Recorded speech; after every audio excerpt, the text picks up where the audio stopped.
Chapter 1299. Rows of wizards wrapped in black robes were entering from the back of the undead army. There were hundreds and thousands of them. Compared to the fiery front line, the scene here was strangely silent.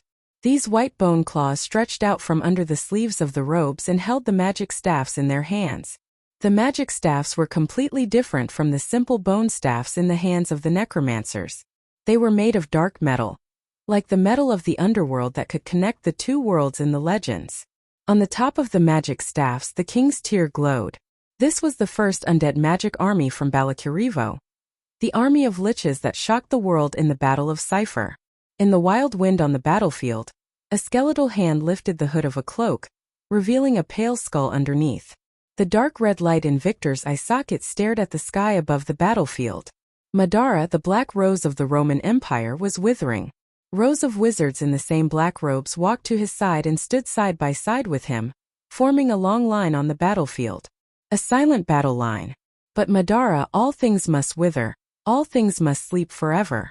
Martha above, everything is so consistent with the law and common sense.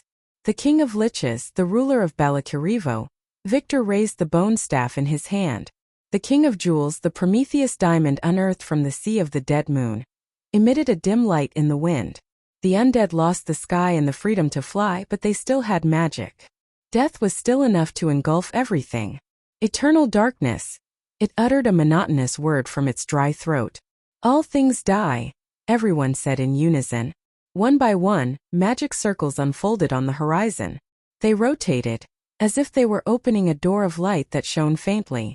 A ray of green light rose from the horizon and was reflected in the depths of Brendel's eyes. It seemed to draw a long parabola from the distant horizon, turning into a stream of light as it approached from afar. Everyone turned their heads subconsciously. The green beam of light left a long afterimage in his field of vision. Right in the middle of the sea of crystal clusters, it exploded with a loud bang. It was like a plague flower that was emitting a dark green light had bloomed. The crystal clusters were lifted up by the huge shockwave and were thrown into the air before falling down like raindrops. Careful, this is a test shot. Insursta shouted. As if to fulfill his words, a green curtain of light gradually rose from the horizon. They were like countless suns rising into the sky. They arrived in the blink of an eye. It fell on the crystal cluster's position like a rainstorm. The 29 giant crystal clusters instantly turned into fine powder. The green streams of light smashed into the sea of crystal clusters one after another. Every time they landed, a huge gap would be blasted open in the dense purple sea. In almost an instant, the crystal clusters had no choice but to retreat. This was the first time they had retreated since the start of the battle. Frank was so excited that he felt as if he had returned to the Holy War 60 years ago. He did not seem to care about the death magic that was flying over his head. He shouted to everyone, "Sir, the undead are covering us. This is our chance." "Where is the opportunity?" Brando asked in a loud voice as well. "Go around to the flank of the crystal clusters." Medisha looked around and immediately replied, "After the undead's magic is over, the crystal clusters will organize a new attack. Then it will be time for us to play a role." Frank gave the little silver elf princess a thumbs up from the back of his horse. "What do you think?" Brando looked at Insursta. "That is, if the Black Plague Legion can withstand it." Insursta nodded as well. Brando could not ignore the opinions of the three top commanders. He looked up and quickly chose a route in the chaotic battlefield. The silver crescent and lily flag moved on the battlefield once again. There was finally a hint of admiration in the depths of the dark eyes that watched the battlefield. She nodded. "Is the Black Plague Legion in place?" "They are in place, Your Majesty. But what about the Air Force?" Isaac looked worriedly at the army of crystal clusters above his head. The beetles had almost flown to the sky above the battlefield, and the huge monster in the clouds was also slowly moving in this direction. She looked up at the sky with a gloomy expression, but then lowered her long eyelashes and said, "Don't worry about them." Rows of Crusader executioners with heavy shields walked out from the sea of skeleton soldiers. They came to the front line and lined up in rows. Soon they formed a solid three-layered defense line on the battlefield. The necromancers looked out through the gaps between the shields of these huge undead heavy infantry. Beams of green light were falling from that direction, and the light of the explosions was endless. A huge gap appeared on the battlefield. On the left wing of the Black Plague Legion, thousands of pale knights emitting fluorescent light were moving in a roundabout way. They raised their hands. The necromancers in the back immediately turned around and threw out communication spells. These spells were gathered by the frontline commanders, and the low-level necromancers used their communication crystals to transmit the information to the nearest crystal tower, which then converged it to the command center of the entire battlefield. The Black Plague Legion was in place. Prepare for the second wave of impact. The second wave of attack has arrived. At the moment when the spells of the Lich Legion ended, the purple tide formed by the crystal clusters swept over again. They spread across the gap on the battlefield in a few seconds and crashed in this direction. This time, it was not the four-legged arthropod-like crystal clusters that were charging at the forefront. Instead, it was the crystal cluster beetles that were thick and strong but had a low center of gravity. They were the attackers recorded by the undead. These crystal clusters with extremely high explosive power had always been the backbone of the crystal cluster army. Prepare for the attack. They are expected to arrive in 5 minutes. The necromancers quickly gave out orders one after another. But to everyone's surprise, the first ones to arrive were not the charging crystal clusters, but the beetles in the sky. The beetle army finally flew over the undead army at this moment. They let out a piercing shriek and immediately began to dive into Madara's position. The beetles opened their claws and teeth, cutting into the undead formation like a sharp blade. Almost in an instant, the front of the Black Plague Legion was shaken. Erwin's silver-white flag broke out of the encirclement at this moment. The flag circled around the right wing of the Crystal Cluster army, and came back from the direction of the hills. Blank looked at the scene with a solemn expression. It's over. The monster's advantage in the air is too obvious. The undead can't hold on for much longer. There must be a chance, Insursta said loudly. Is there still a chance? Brando pulled the reins and turned around to ask. Medisa froze for a moment. What's wrong with you, Medisha? No, nothing. Medisha's expression was a little strange. My lord, what are you going to do? There is still a chance. Brando narrowed his eyes and replied. If I can stop the attack of the Crystal Cluster army in the front in Sursta Medisha, can you find a chance? What did you say, Mr. Brando? Adney questioned loudly. We can't do that. It's not us, it's me. Brando turned around and asked solemnly. What will happen? Everyone was stunned. Blank gulped and replied. If the undead can draw out a fresh army. The undead can draw out a fresh army. Medisha suddenly reacted at this time. Her silver eyes flashed with an inexplicable light. My lord, if you can do it, we can win this war. Medisha. My lord, please leave the command of the battlefield to Mr. Insursta. I believe he can do it well, Medisha replied firmly. Brando glanced at the silver elf princess. Their eyes met as if their hearts were connected. Then I'll leave it to you. Lady Delphian. Delphian looked up at him. Protect yourself. The Prime Minister's daughter was slightly stunned. Her eyes flashed with an inexplicable light. Brando turned around and held Odorfice in his hand. With his back facing them, he said, Mr. Insursta, don't let us down. He clamped the horse's belly and made the warhorse speed up. He leaned back slightly and rushed to the center of the battlefield. My lord. Insursta looked at the other person's back in disbelief. He muttered, You really made me look at you in a new light. Mr. Insursta, Medisha reminded him. Miss Medisa. Insursta knew that the silver elf princess was Medisa's confidant, so he turned around and solemnly said to her, I hope we can work together happily from now on. We will fight side by side. No, the little princess shook her head and smiled. This war belongs to you, Mr. Insursta. It doesn't belong to me. The future Black Lord of Madara was stunned. The pale undead army, the dark land, and the purple crystal ocean. The three colors intertwined under the sky and slowly approached each other. Spears were being lowered in rows. The undead soldiers knew no fear. Only the flames of eternal death were dancing in the depths of their eyes. Lightning shuttled through the clouds. Meteorites were falling from the distant sky with long tails of flames. But in between the two distinct colors, a human knight appeared at this moment. A man, a horse, and a long sword shining with golden light, pierced between the undead army and the waves of crystal clusters. Who is that? The undead lords were in a panic. Their panicked voices rose and fell one after another. Her dark eyes reflected the figure of the man standing upright on the horse. The wind blew his long hair and fluttered in the air. She pursed her lips and held the mercury staff tightly in her pale hand.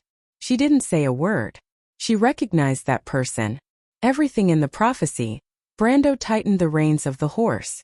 He turned the horse's head and blocked between the undead army and the waves of crystal clusters.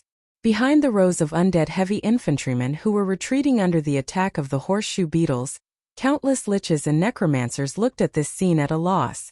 Why was there a human here? What was he doing here? Was he crazy? But Brando's back was facing them. In his eyes, a purple line appeared on the horizon in front of him. It covered the entire battlefield and was rapidly becoming clearer. In the torrent, there were monsters baring their fangs and brandishing their claws. There were tens of thousands, hundreds of thousands. He also wanted to ask himself if he was crazy, but a clear voice in his heart told him that he could do it. Because in his body, the voice of the law was resonating. It was the power of time, space, and the whole world. They were intertwined with each other. That was the power of existence. The power of the elemental orb had completely resonated. Brando raised his hand. A continuous silver network suddenly appeared above the clouds. This network spread from front to back and covered the entire battlefield in a flash. Everyone looked up in shock. The bright network was reflected in their eyes. The power of the sage. There was a soft bang. The mercury staff fell on the high platform. P.S. It's the 23rd. Please vote next month, everyone. Chapter 1300. The cold wind was like a line passing through the battlefield. The gravel was like smoke across the dark ground. The collar of the count's coat swayed in one direction. A hand pressed it down and straightened it. The purple jade marrow button reflected a thin line in the sky.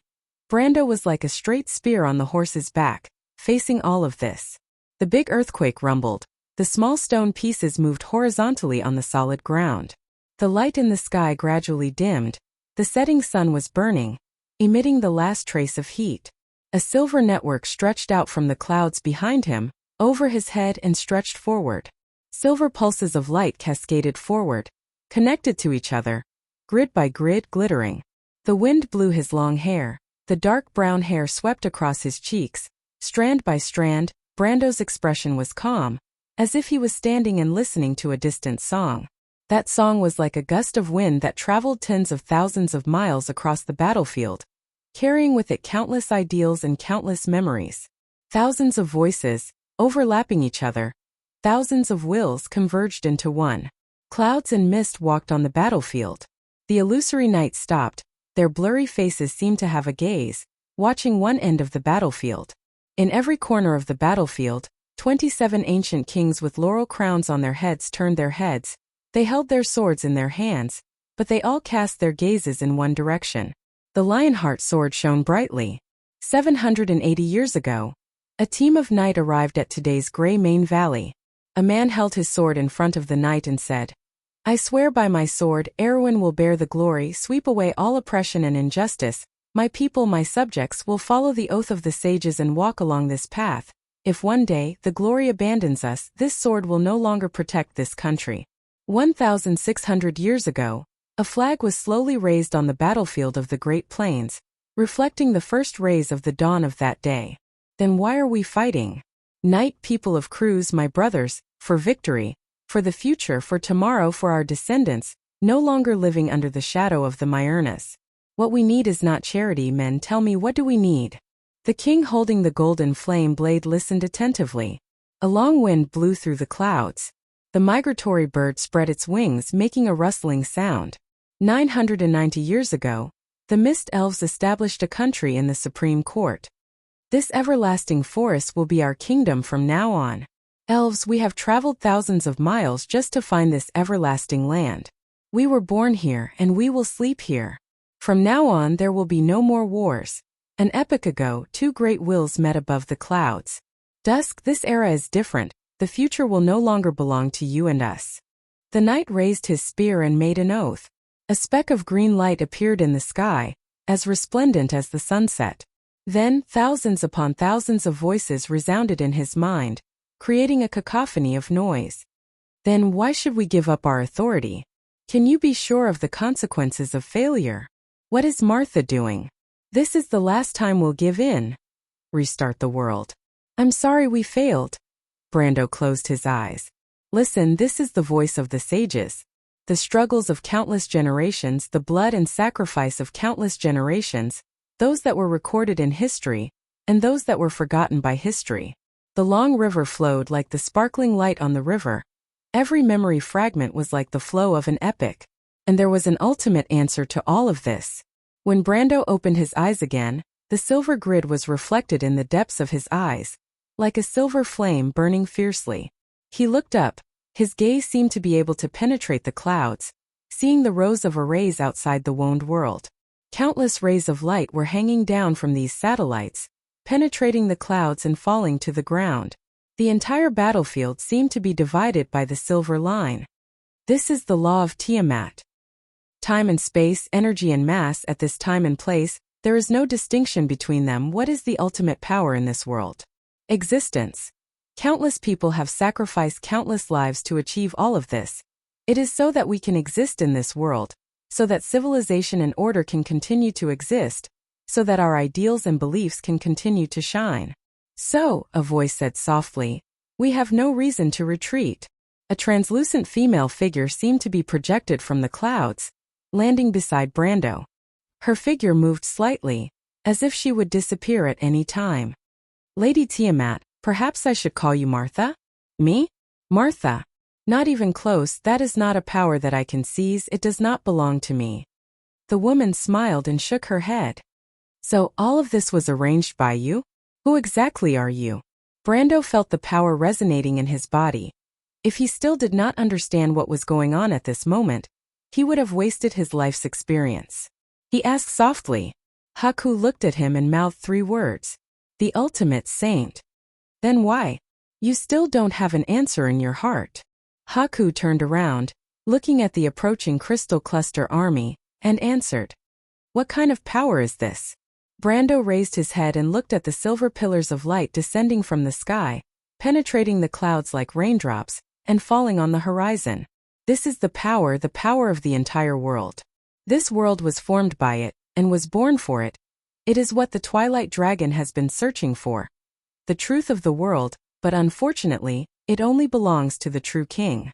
The true king, who are you talking about? Haku looked at him and shook his head. Maybe it is you, but not really. But maybe one day you will get that key. So take the opportunity now and feel it well. This may be the last thing I can do for you.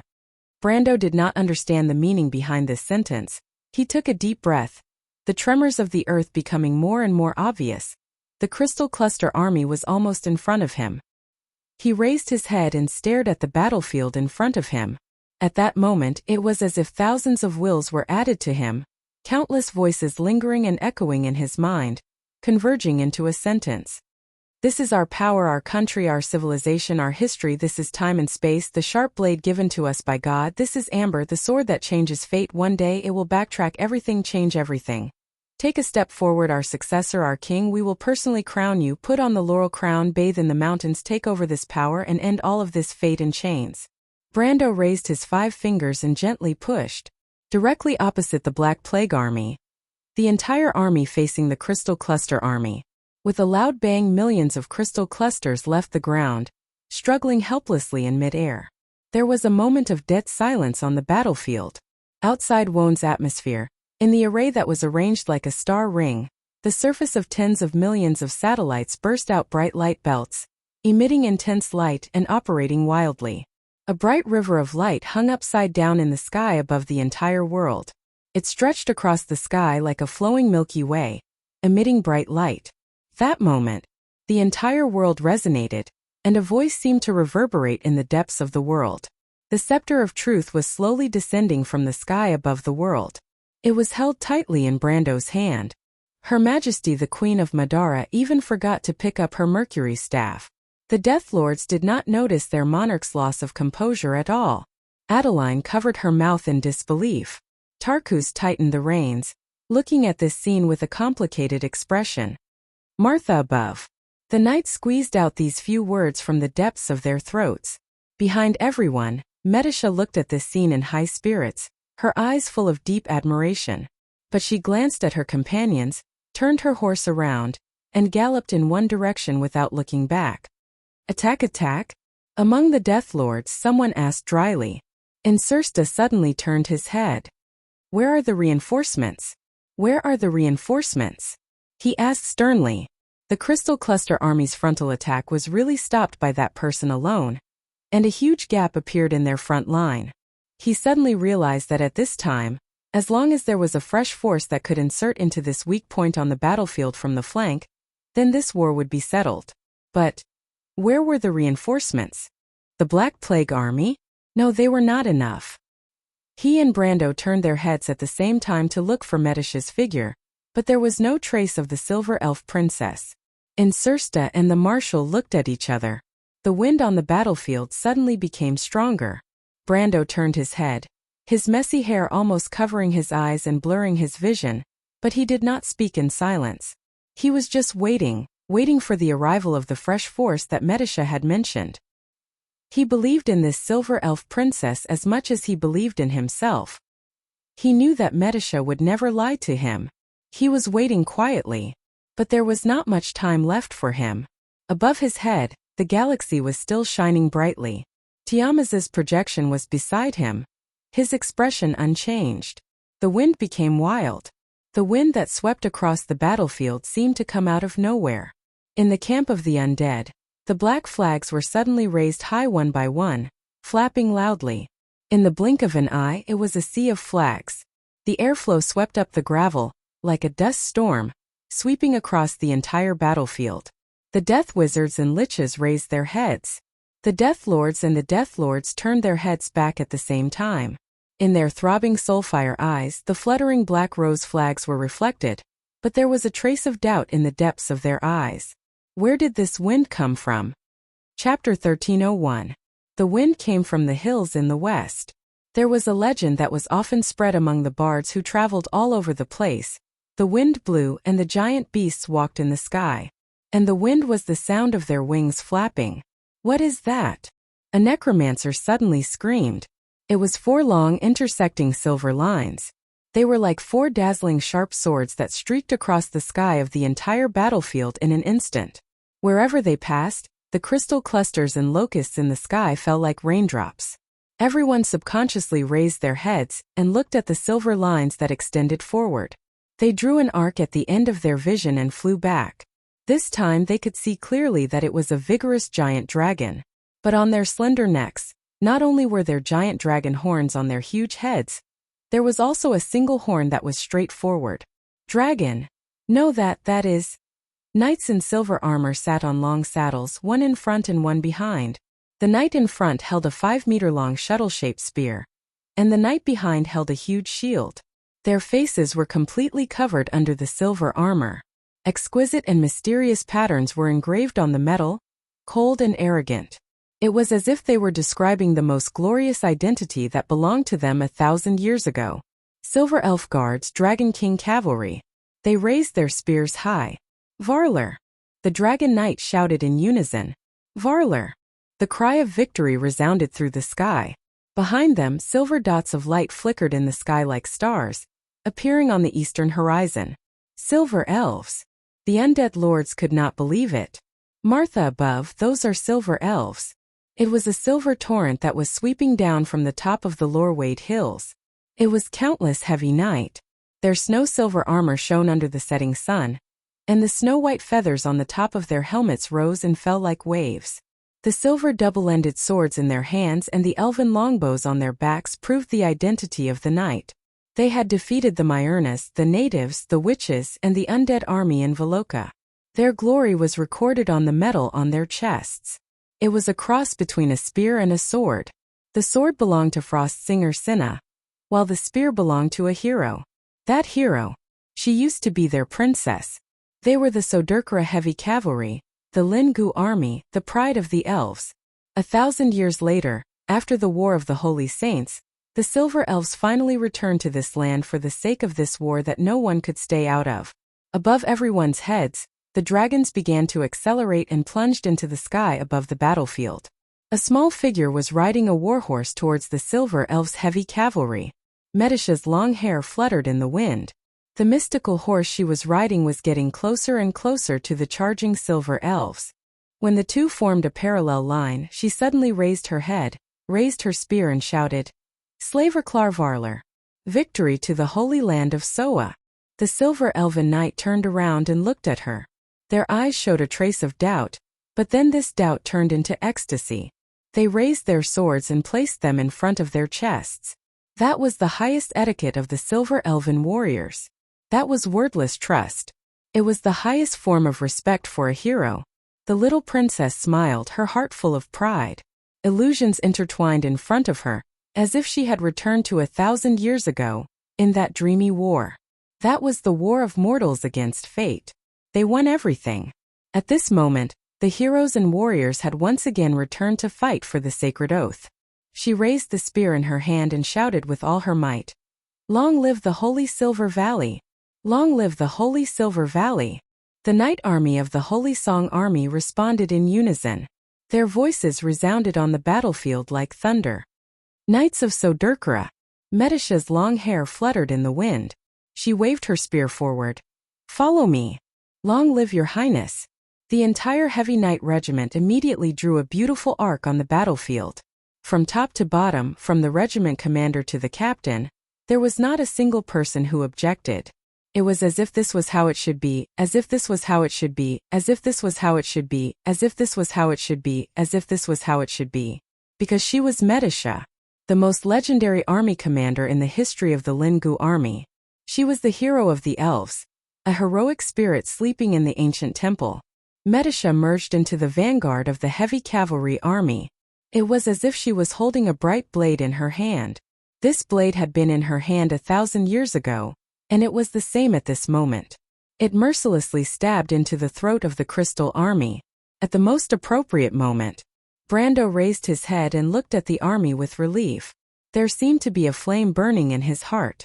That was Medicia's promise to him. He knew that she would definitely keep it. He let go of his hand. Countless crystal clusters fell from the sky and landed heavily on the ground, causing the entire battlefield to shake. Insursta looked at the elven army that surged past him and could not help but sigh. Even in terms of military talent, he found that he was still slightly inferior to the princess beside that person. Launch the counterattack. He and a ruler of the undead far away on the other side of the battlefield gave this order at the same time. Insursta raised his longsword and led Adni and her knight down from the hills. Her Majesty the Queen lowered her head and picked up the Mercury staff. Her dark eyes finally showed a hint of relief at this moment. "Silver elves, you did not fail to keep your promise." The crystal cluster's attack was collapsing. They began to retreat from the entire battlefield, leaving the battle line one by one. The various armies of the undead immediately raised black flags that represented pursuit, regrouped, and threw themselves into the pursuit again. Looking down from the sky above the entire battlefield, in an instant, the battlefield that spanned tens of kilometers began to show signs of being one-sided. The last to retreat was the Crystal Cluster's air force. Under the cover of Leviathan's huge body, they calmly retreated to the south of the battlefield. The Silver Elven Dragon King Knight immediately went up to entangle them, but a few White Dragon King Knights were like mosquitoes beside Leviathan. They could not pose any threat to it at all. Brando knew that if he let this thing leave so easily, this battle would be far from over. And on this battlefield, only he had the ability to make it stay. Almost immediately, he rose into the air and flew in that direction. But it was at this moment that a black shadow overtook him from behind. Brando was slightly stunned, thinking that it was fast. He looked up and found that it was a silver-haired girl who overtook him. She obviously did not look like an undead. She wore a very strange armor. The style of the armor was very different from the traditional style of wound. The surface was full of streamlined lines, and the material seemed to be metal, but the surface was full of crystal lattice networks. It seemed more similar to the remains of the gods he saw in the deadly frost forest. Andrea turned her head and looked at Brando with a shocked expression, but she did not intend to say much. She only remembered the young man's face deeply, and then continued to fly forward. Freya. Brando was shocked when he saw the face of the other side. Although the silver-haired girl's mask covered the upper half of her face, the lower half of her face and the Valkyrie mark on her forehead were very similar to Freya's. Needless to say, the 3 pairs of light wings on her back were Freya's Valkyrie armament. But Andrea turned a deaf ear to his shouts. She began to accelerate in mid-air, and soon other Valkyries appeared in the sky. They flew to Leviathan above the clouds and then threw black balls forward. Those black balls rotated in the sky and soon fixed in place, suspended in mid-air. A ring-shaped red light beam appeared on their surface and then connected with each other, locking the mountain-like Leviathan in a red light net. Coordinates confirmed. Andrea called out. Lord Dragon King, please descend. Dragon King? Brando was stunned, wondering if the dragon god Bahamut still existed in this world. But before he had time to question this guess in his heart, he heard a cold snort from the sky. A dazzling golden eye opened above the clouds. Then a pair of wings that covered the sky appeared. It was a dragon. Its size was actually not inferior to Leviathan, who was cruising in the sky. As soon as it appeared, it pressed its claw towards Leviathan's head. The huge claw seemed to be able to tear the clouds apart as it clawed towards the horn on Leviathan's head. The shadow of the claw swept across the ground, causing the sky above the battlefield to darken. Leviathan let out a roar. It swung its body, obviously unwilling to give in. But unfortunately, silver spots of light flashed on the dragon's claws. Brando was so frightened that he almost cried out. He saw that those were not silver spots of light, but bright silver cards. These cards rotated in mid-air and then gathered into one. A cold voice came out of the dragon's mouth. Deliver the final blade. A black shadow that spanned across the sky swept across Leviathan's huge body. Leviathan let out a shrill scream, and its huge body was cut in two. The broken part turned into countless crystal fragments and slowly fell from the sky. 1, 2, 3, 4, 6, 7. Brendel silently counted the number of horns on the dragon's head that peeked out from the clouds. There were exactly 7 of them, no more, no less. In this world, only one dragon had 7 horns.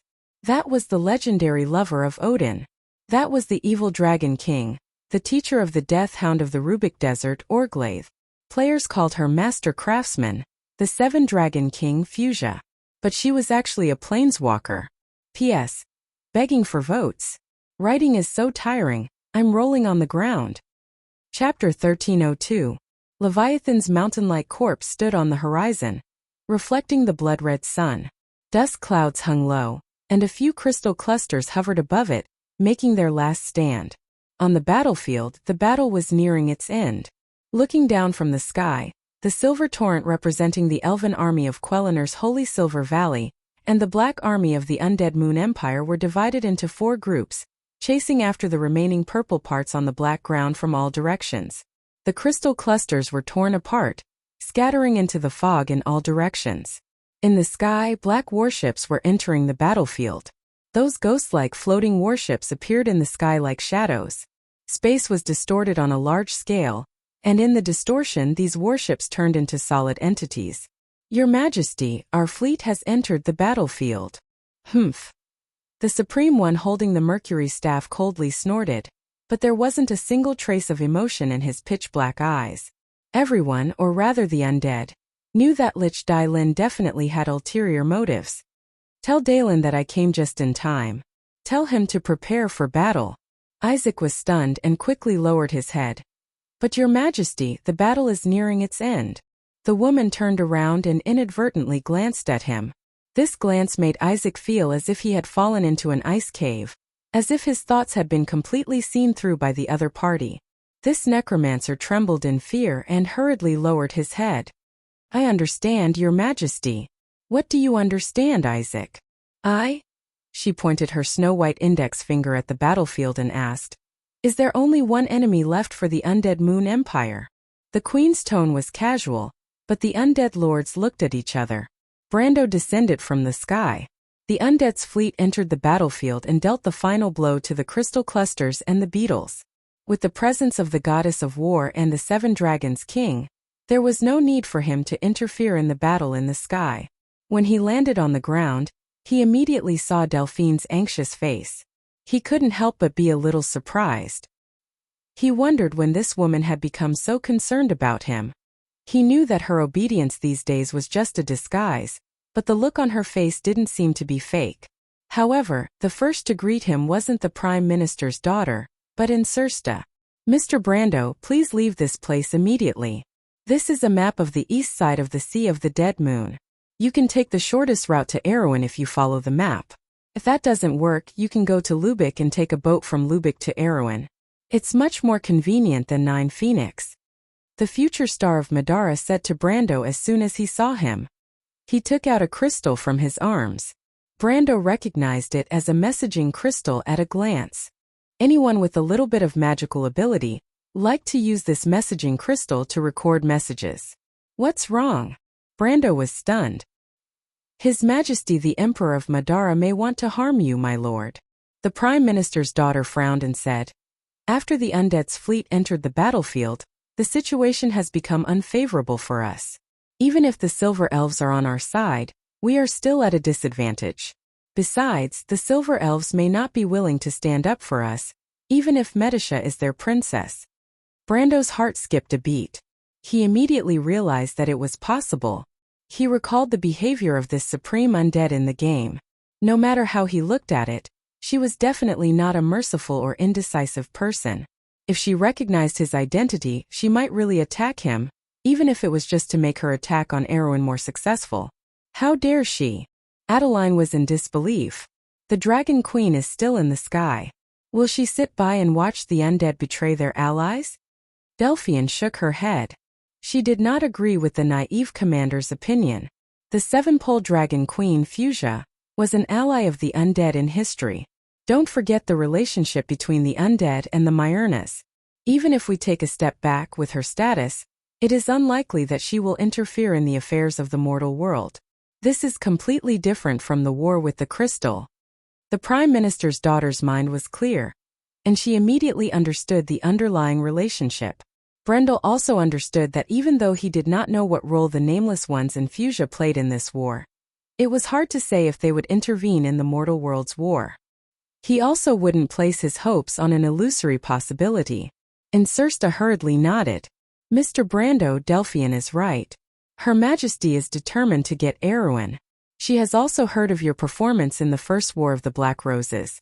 Coupled with your previous performance, she may have already given the order to attack you." "Mr. Brando," he advised earnestly, "you have extraordinary skills. It will not be difficult for you to take Miss Adeline and the others away from here. There is really no need to fight the Imperial fleet. If I'm not wrong, the commanders of the 7 legions and their retainers mean that the Empire has at least 10 supreme-class elites here. No matter how strong you are, after dealing with them, how will you fight the undead army?" Brando could not help but look at Insursta with some surprise. "Do you know what you are doing, Mr. Insursta?" "Of course I do. But the Dark Nobles must keep their promises, Mr. Brando. Besides, I don't want to see you clash with the Empire, especially now." Brando looked up. "Thank you, Insursta, but it may be a little too late now." Insursta turned his head, and his expression changed slightly. He cursed inwardly because he saw that the Death Moon Empire's fleet in the sky was changing their formation, but it was not a pursuit formation. Instead, it was a beautiful arc battle line. It was obvious that Lich Dalen, who commanded the fleet, intended to besiege them. In fact, on the battlefield on the ground, the various undead armies were also rushing back. They quickly gathered from several directions and surrounded Brando and the others in the middle of the battlefield. "Mr. Brando, do you want me to talk to Her Majesty? Perhaps she will change her attitude on account of your help to the Empire." Insursta was afraid that Brando would suddenly attack. The scene of Brando blocking the Crystal Cluster Legion alone had left a deep impression in his heart. The Empire might be able to keep him, but they would definitely pay a terrible price. However, the threat of the Crystal Cluster was far from over. They had won one war, but what about the next? Insursta was puzzled. Why couldn't Her Majesty see through this? Come to think of it, the Empire seemed to have some kind of obsession with a small place like Erewhon. Although Erewhon's strategic position was important, it was not to the point where it was on the same level as the future life and death of the Roman Tuo's Black Rose. He subconsciously looked at his partner, the vampire Tarkus. He knew that he had always been weak in politics, otherwise he would not have been sent to a place like Rosaline. His deputy, who was born in an ancient and prominent blood clan family in the south, was far more talented in this area than he was. Tarkus remained silent, only silently shaking his head. Delphian, who had been frowning, happened to see this scene. The Prime Minister's daughter seemed to have grasped some clues from it. She narrowed her eyes slightly and a light flashed in her light purple eyes. "Call me Lord in Sursta." Brando looked around and took in the mobilization of the spirits. Everyone around him looked solemn. Adney and her knight were ready for battle again. The elf ranger Nukwal also took out an arrow, but when he touched the quiver behind him, he could not help but frown. After the previous battle, there were not many arrows left. The Knights of Ra's Wings were the elites of the Kingdom of Rubik. Adney naturally did not want to lose them in a foreign land, let alone fight for a stranger. But now she did not say a word, because in her heart, she had long believed that Brando was the messenger of the sun god Ra. If he was not the messenger of Ra, how could he have the power of a sage? Was the so-called sage not a demigod of mortals? Hearing Brando's words, Insursta was slightly stunned. He raised his head and looked at Brando in shock, not quite understanding what he meant. Brando replied, "From now on, you are my retainer." This was a break. Insursta smiled bitterly. He did not expect that the fragile alliance between Erwin and Madara would only last for such a short time on the battlefield. Perhaps this alliance was one-sided in the first place. The Count had helped Madara out of the spirit of an ancient noble, but Her Majesty had never approved of this. The battle had just ended, and she was going to attack Erwin's people. As a member of the spirits, he could understand the thoughts of the Supreme One with the Mercury staff, but at this moment, he found it difficult to agree. "My lord," he sighed, "I can pledge my loyalty to you. Through the fog to the west we can reach Somia. Let's break out in that direction." "You don't want me to clash with the Empire?" Brando understood what he was implying. "My lord, you know very well that this war is not just a war between the spirits and the Crystal Cluster. If..." Brando looked at the army of the undead that was coming from all directions. At this moment the sky was getting dark, and the sky in the east was faintly purple. Stars twinkled above the clouds, and under the night sky, the dark army was dancing with the light of countless soul flames. He replied, "I understand what you said, but you don't quite understand Your Majesty's painstaking efforts." Insursta was slightly stunned. He raised his head and looked at him, not quite understanding the meaning of this sentence for a moment. Above the clouds, the undead fleets were still moving about. Fuchsia was observing everything that was happening on the ground through her golden eyes. Bramanto's Black Rose's actions did not escape her eyes. She snorted coldly and said in a disdainful tone, "That's right. Humph, little girl." Oh. Chapter 1303. In the fog, the changes on the battlefield were so fast that it was hard to understand. The undead legion that was chasing after the Crystal Cluster had surrounded their original allies. Coincidentally, the Black Plague Legion that had escaped because of Brando was now facing off against Medicia's Lingu guards. Of course, they were no match for the Silver Elves. However, there were 3 other legions on the left and right of the Black Plague Legion that were closely monitoring the Silver Elves' every move. The Undead Legion's floating fleet lined up in midair, but they did not dare to act rashly. Right in front of them was the Silver Elves' Dragon King cavalry. There were only a few hundred of them, but their illustrious reputation in history was enough to make any floating fleet tremble in fear. Lich Dailin clearly didn't plan on losing more than half of his forces here. Brando's team was behind the Elven Knight. There were now 2 Silver Elves in the team. One of them was naturally Medicia, while the other was the commander of the Silver Elf Solakad Knight Squad. Speaking of which, Brando had met Solakad once on the battlefield in Ampere Seal. Counting the time at Chablis, this was the 3rd time he had met Solakad. Coincidentally, the situation was similar every time. In Ampere Seal, he used the Elven token to ask the Silver Elves for help. In Chablis, the Silver Elves also happened to help him. Although it was because of Medicia, it was almost the same this time. If the Silver Elves did not come to the rescue, he and the Undead Legion would not have anything to do. There would only be an uncountable number of crystal clusters left on the battlefield. "My lord, we meet again." Most of the elves were handsome, and the silver elves were even more so. Back in Chablis, the commander of the Phoenix Guards, Nalathar, was a super handsome man. Now, the commander of the night squad was not to be outdone. Brando did not have the strength to be jealous of this natural genetic advantage. He could only smile bitterly. Lord Commander, your presence here makes me feel very pressured. A lot of pressure? Although the Silver Elf Knight did not quite understand the meaning of this sentence in human language, it did not prevent him from understanding Brando's joke and smiling warmly. I'm very sorry. Of course this was a joke. Neither of them took it seriously. Brando raised his head and looked at the sky. What do you plan to do next? That's up to Sir Lord.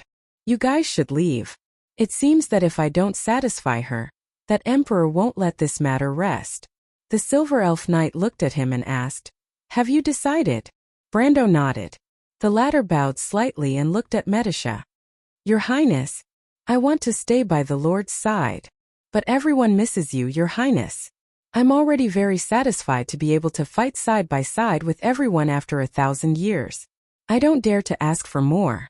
You should go back. The current Medisha is no longer the princess from 1,000 years ago. I'm only the Lord's retainer. I have the duty to stay here and fight side by side with him. Medisha smiled and replied. The Silver Elf Knight sighed and nodded. Then, Lord Commander, I hope that we can fight side by side on the real battlefield. Definitely. By the way, send my regards to Nalathar. The last time I went back to Chablis they were no longer there. Brando replied. All the Silver Elves have returned to Holy Silver Valley. We have to make long-term preparations for the upcoming war. The Silver Elf replied. But I will send your regards to him. May the light of the stars and moon always shine on your head. May the light of the stars and moon always be with you. The Silver Elves are retreating. The Undead Lord saw the movement of Lin Ji's guards from afar. The Dragon Knight in the sky also turned around. Although they were not afraid of fighting the Silver Elves, the Silver Elves were still a force to be reckoned with after the War of the Holy Saints. If there was a choice, there were not many who would be willing to face them. The Undead Lords heaved a sigh of relief. It seemed that the Silver Elves were not willing to fight against Madara for a few mere humans. After all, they should know that only the Empire of the Dead Moon could fight against Twilight with them. Erwin's position in this war was destined not to be in the position of a small kingdom. But amidst the sighs of relief, the pair of cold and indifferent eyes did not have a trace of joy. She turned around and coldly looked at her retainers. Isaac, come with me. The undead army quickly parted to form a path. Brando squinted his eyes. The first thing he saw was the Mercury Staff, and then the person holding the Mercury Staff. The other party was similar to what he remembered, the Emperor of the Dead Moon Empire. Although she should be younger in this era than in history, it did not make much difference to the undead wizards. Her appearance was maintained at the age of 27 or 28, with a very rare head of long black hair and eyes. It was said that Her Majesty the Queen had the blood of the Myrnas, and there was also a saying that she was a descendant of Odin. There was no expression on the Queen's face. This was different from the majesty and arrogance of the Silver Queen Constance. This supreme of the undead was purely indifferent, although there were players who privately called her the Queen of Facial Paralysis. But in Brando's memory, this supreme rarely showed any external emotions. She was like a precise machine ruling the empire with harsh means. To be honest, he thought that the other party would order an attack without saying anything. The fact that she could appear in front of him was already somewhat beyond his expectations. Insursta Dragon Tarkus. The supreme of the undead spoke first, but not to Brando, but to the two people beside him. Beside Brando, Blanche's face was instantly filled with anger. Princess Magadol also frowned. Although in terms of status Brando was far from the Emperor of Madara, but at this moment on the battlefield, the two of them were actually equal in terms of status. Not to mention, Brando's previous display of strength should be enough to win the respect of any ruler of the empire. Perhaps others did not understand the concept of a subordinate dying when the ruler was humiliated, but as a former marshal of the allied armies who was familiar with the rules of the game between nobles, Blanche obviously understood that this woman was showing her contempt for them. For the same reason, Magadol also felt that something was wrong. But Brando did not care. He was still sizing up this legendary monarch. In his previous life, there were only a few people who could see Her Majesty in person. Most of the players' understanding of her came from rare videos and images, as well as some official promotional videos. Speaking of which, this was the first time he met her face to face. Your Majesty, we are now the Count's prisoners. Tarkus looked at his colleague and calmly replied. And Sersta could not help but feel a little grateful. He knew that if he were to answer, he would not be able to lie to the Supreme Emperor. But if he did, he would not be able to avoid the problem of his current status. The Dark Nobles kept their promises. Although he was not afraid to fulfill his promise, he also understood that it was not a wise thing to reveal this issue at this time. Sure enough, once Tarkus spoke, the Queen of Madara turned her gaze to Brando. This time her tone was even colder. I know who you are, human. I will give you a chance. Submit to me, and you can get everything you want. Everything I want. The woman looked at him coldly. Her gaze was like a cold blade, and no one dared to look at her directly. Brando also frowned subconsciously. He had a strong will. Although he was not afraid, he still felt a little overwhelmed. According to history, this queen was a gifted monarch of Madara. It was as if she was born with the Mercury staff. He originally thought that it was a little exaggerated, but now he realized that it was not entirely true. In this world, there was actually someone with such a strong will. It was even slightly stronger than him. Only such a person could control the power of darkness. Although the dark elemental orb and the scepter were powerful, it was always a heavy burden for anyone who received them. If one's will was not strong enough, it would easily corrupt them, just like those witches who were corrupted by the dark magic and became crazy. Even though Brendel did not refute her words, the Supreme One with the Mercury staff understood what he meant from the latter's words. This is your answer. Brando suddenly found it funny. He thought that life was like a play and it was all about acting. This woman looked cold on the surface as if she did not care about anything, but if there was an Oscar in this world, she could easily win a movie queen or something. He nodded. The latter looked at him deeply and turned to leave. The undead army immediately gathered behind her. Brando looked in that direction and suddenly said to himself, "It seems that your queen's ambition is bigger than I thought. If there is a chance, she will definitely get rid of me and Dalen together." As he spoke, he looked back. The next moment, Haku's shadow appeared beside him again. "Sister?" Medisha shouted in surprise. Haku's shadow looked back at her and pretended to be disdainful. She looked straight ahead and said, "If you can't even do this, you deserve to die here. I'm surrounded by an army of undead Lady Tiamas. You're the one who threw us into this place, right? What else can we do other than watch a show for free?" Brendel retorted in annoyance. "There's also the nature orb and the Mercury staff," Haku replied. "Those are also your goals. Then what do you want me to use to fight with this queen? Don't you already have a card up your sleeve, Count?" Haku glanced at him disdainfully. Oh. Chapter 1304. The atmosphere suddenly became tense. Adney didn't even dare to breathe too loudly. The members of the Ra's feathered knights stood on either side of her, their swords pointed outwards as they faced off against the black mass of undead more than 100 meters away. The heavily armored crusader executioners lowered their spears in rows. Their joints creaked as they collided with each other. The blades reflected the last ray of sunlight below the horizon, and the blades glowed with an obsidian-like luster. Huang Hua sat on her horse, her hand moving to the hilt of her sword. Mr. Willow stood by her side, protecting her. Not far away, Blank and Medisha were ready to break out of the encirclement. The Phantom Chariot's genius swordsman Fang Qi seemed to be hesitating. The two elders beside him had grim expressions, and Sersta was the only one who kept looking up at the sky. He frowned as if he had thought of something. Not a single crystal cluster could be seen on the battlefield. The horseshoe beetles in the sky had long since disappeared. However, the Strait of Finhotos was deathly silent. The war goddesses hovered a few thousand meters above the ground. Andrea and her companions looked at the scene in bewilderment. They could not understand the art of politics in the mortal world. Let her be. Mortals need these methods to deal with relationships between different classes. I know what you're thinking, but girls, it's not the time for you to interfere. Be a little more reserved. You're all ladies, Fuchsia said in a cold voice. They exchanged glances. The mortals had truly turned politics into an art. It was elegant, nimble, and ruthless. Although it left many wise men exhausted, it was still a huge step forward in the history of civilization. At the very least, it was a step away from bloody barbarism. The losers did not have to worry about being beheaded or sacrificed alive, and their families would not be enslaved. On the surface, it was warm and affectionate, forming a kind of game rule that everyone had agreed upon. In the hands of a true genius, it was exquisite, like a work of art. His Majesty the Undead Emperor was clearly one of the best. Brando knew this very well. In history, this emperor started from a humble background. She used a mercury staff to ascend to the throne of the empire. Before she became famous, no one knew her origins or where she came from.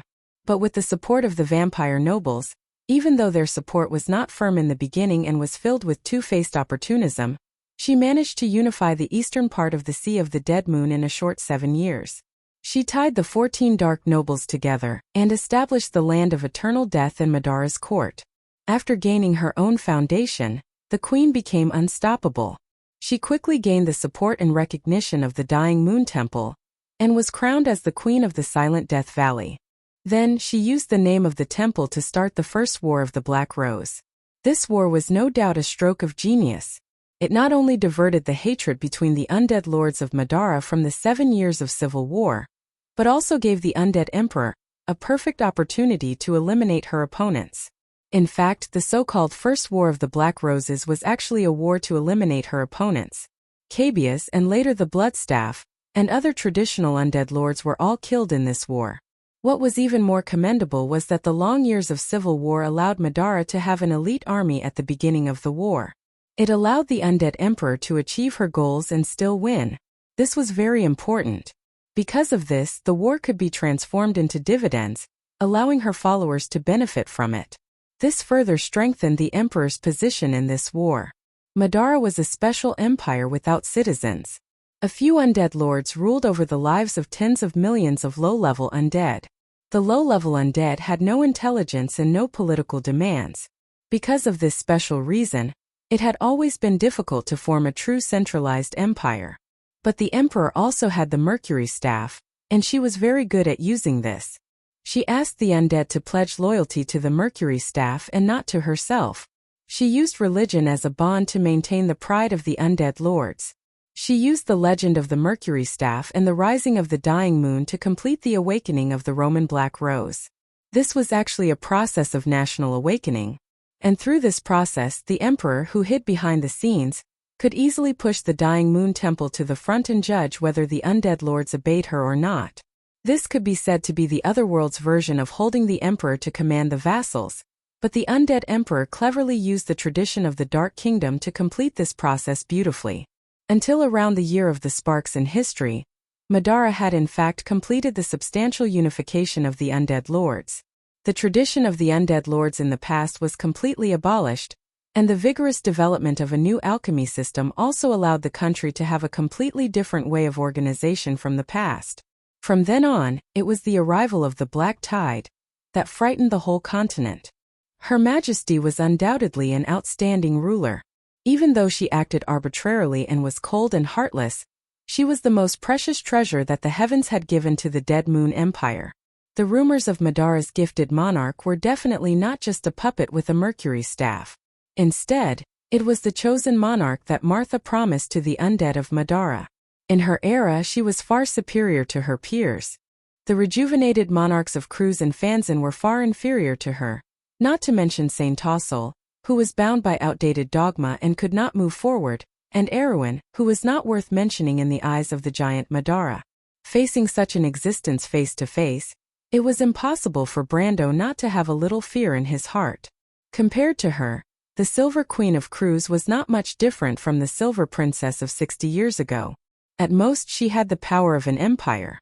And this supreme person with a Mercury Staff, even if she was an ordinary person, was definitely the most dangerous kind of existence. But it was precisely because of this fear, as well as the familiarity of her origin and personality, that Brando found a trace of strangeness in the Queen's attitude.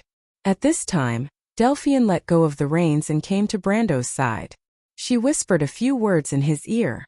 Before Medisha could frown even more and stare at her with silver eyes, she straightened her body and walked away. Brando glanced at her. The words of the Kurletzian Prime Minister's daughter coincided with the thoughts in his heart.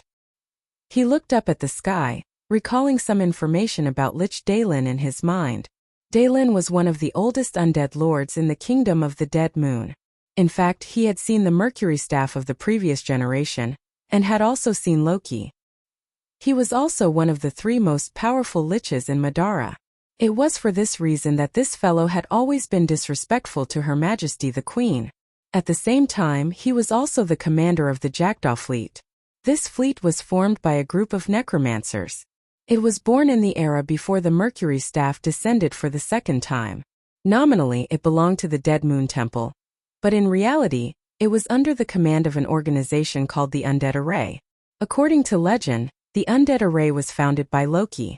Because Loki was the most outstanding necromancer in the Kingdom of the Dead Moon for thousands of years, this organization gathered most of the most powerful necromancers and liches in Madara. Its headquarters was in the west of the Sea of the Dead Moon. The necromancers who lived here had built countless towers on that land. Dark Moon sorcerers, in fact, referred to this group of people. Because of the power of the Undead Array, the Emperor didn't touch them until the end of the First Era, during the Year of the Dragon Shadow. He only let the Lich of Balakirivo, who rose later, keep them in check. It wasn't until the end of the Long Night that Daelin and another Lich King died in the war against the Golden Sea. The Jackdaw fleet was destroyed, and the Undead Array was destroyed. Today it seemed like this process was going to be brought forward. Brando had a hunch when he saw the time when the fleet arrived. Daelin obviously didn't care about the Emperor at all. If the Silver Elves hadn't kept their promise, Daelin's fleet wouldn't have come to clean up the mess, but to collect the Emperor's corpse. The Lich's intentions were clear. He was obviously fearless. In fact, the Emperor did have the ability to do so. If it wasn't for the accident in the final war, the Undead Array would have existed for a long time. At least until the middle of the Second Era, Madara wouldn't be able to truly unify. Although Brando suspected that the accident in the final war might not have been an accident. He only needed to look at the Emperor's current intentions to understand. The other party obviously wanted to borrow his hand to get rid of the unlucky Lich King. Brando remained silent. Of course, he didn't want to be used as a tool by the Emperor, but he obviously didn't have a choice. At least, if he wanted to break out, he had to ask the undead army's permission. However, he knew that even if he followed the Emperor's wishes, she might not let him go. It was more likely that she would use him to avenge Duke Daelin. After all, there was no alliance between them. It could only be said that the Emperor was scheming against him. However, he wasn't too worried. The Emperor with the Mercury Staff had given him a big surprise, and he also left a surprise for her. After all, he knew her too well. As Erwin's main enemy, he had long been on guard against the Emperor's ruthlessness. What he was more confused about now was why the Emperor was so confident that he would follow her wishes. If he started with the undead army on the ground, the final result might not be something the undead of Madara could bear. Oh! Chapter 1305. Thinking of this, Brando could not help but glance at Bai's shadow. He thought to himself, and what exactly is this woman thinking? She seemed to be eager for him to fight with the Emperor of Madara. Although it was said that she wanted him to get the Nature Orb and the Mercury Staff, Brando, who had been fooled many times, did not believe in this nonsense. What about the motive? He remembered the scene when he left the elemental barrier, where he saw Bai's soul fusing into the strange arrangement of the automatons floating in the sky dozens of kilometers away from Wonde. Bai's current state obviously had something to do with the situation at that time. Previously, when he obtained power from the elemental orb, he clearly felt that the authority came from the law of Tiamat and Martha. Therefore, he suspected that Bai had seized Martha's authority, because the strange automatons were obviously part of the law of Tiamat. But Haku denied it, although he wasn't sure if he was telling the truth. What? Bai noticed Brando's gaze but did not care too much. Are you still suspicious of me? It's hard not to be suspicious, Brando said while paying attention to the movement of the undead. What made him feel a little strange was that although the undead army had surrounded them, they were not willing to make a move for a long time. This was somewhat different from the character of the Emperor that he was familiar with. In his impression, Bai should be a very decisive person. I can tell you the truth, Bai replied. But you have to answer a question of mine. It's not easy to confirm that the truth provided by the lady is the truth. Brando could not help but mock Bai when he recalled how Bai repeatedly lied to him in the elemental barrier. That's fine. I can first provide you with what I know. If you think that what I said is true, you have to answer my question. Conversely, you can ignore me, right? You're doing this again.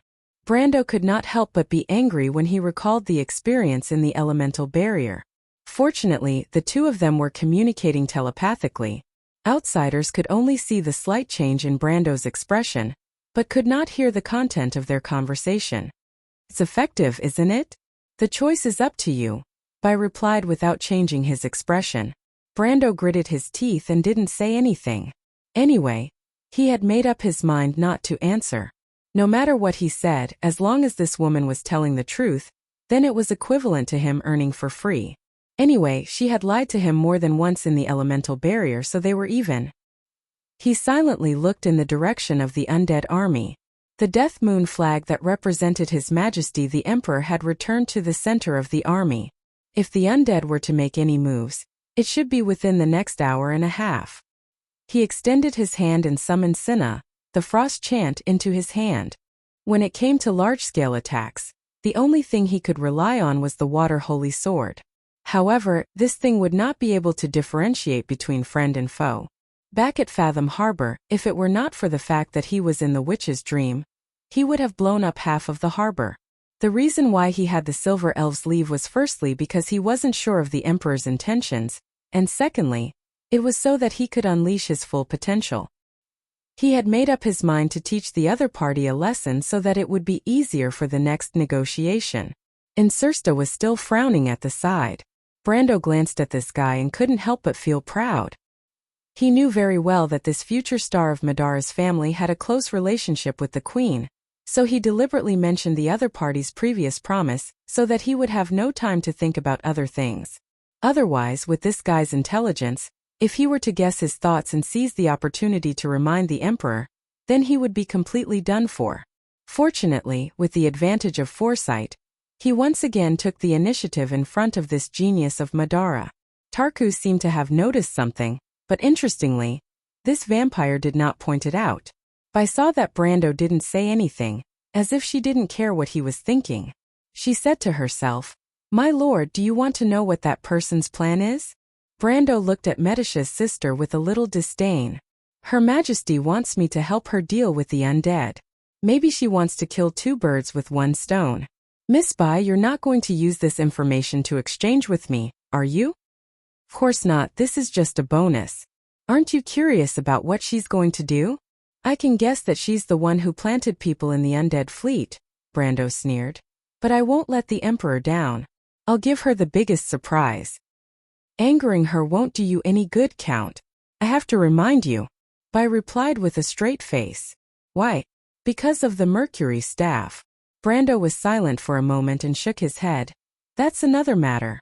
I don't plan to talk about it with her for the time being, but I will never show weakness in front of the Emperor. I know her style, or Erwin will never have a day of peace. You know her very well, Bai said curiously. You seem to be very interested in the undead. There's an old saying in the Nine Phoenix, Brando replied. You're saying that no one is allowed to sleep beside the bed? I've been to the Nine Phoenix before, so I know a little about the customs there. But as Erwin's subject, I think you're overreacting. I don't want to talk about this, Miss Bai. You should be answering me, not the other way around, right? Bai raised her head and looked at him. Then what do you want to ask? Brando was about to answer, but at that moment, flags were raised in the undead army, and the crystal towers for communication lit up again. A green net of light appeared in the darkness, and the undead army was immediately filled with dots of green light. This was undoubtedly the signal to attack. But to everyone's surprise, it wasn't the undead army on the ground that made the first move, but the jackdaw fleet in the sky. Suddenly, a flash of light flashed through the dark fleet. One of the battleships took the lead and fired its cannons. The flash of magic crossed a few thousand meters and arrived above Brendel and the others in an instant. However, the ray of light did not hit Brendel and the others. Instead, it was blocked by a transparent barrier far away from them. The barrier deformed slightly under the impact of the ray of light, but it returned to its original state in an instant. This time it wasn't just Brando's people who were shocked. Even the undead lords were shocked. In their minds, Dai Lin, the Lich King, wasn't as loyal to the ruler with the Mercury Staff as they thought. The undead lords weren't fools. They immediately looked at their cold and silent queen, and more or less had some guesses in their hearts. But to the person involved in this incident, the Lich King, Dai Lin, wasn't as angry as they thought.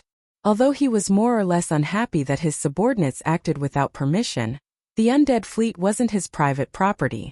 As mentioned earlier, this fleet was formed by a group of necromancers and liches. Although Dai Lin was its commander in name, most of the time the fleet did what they wanted.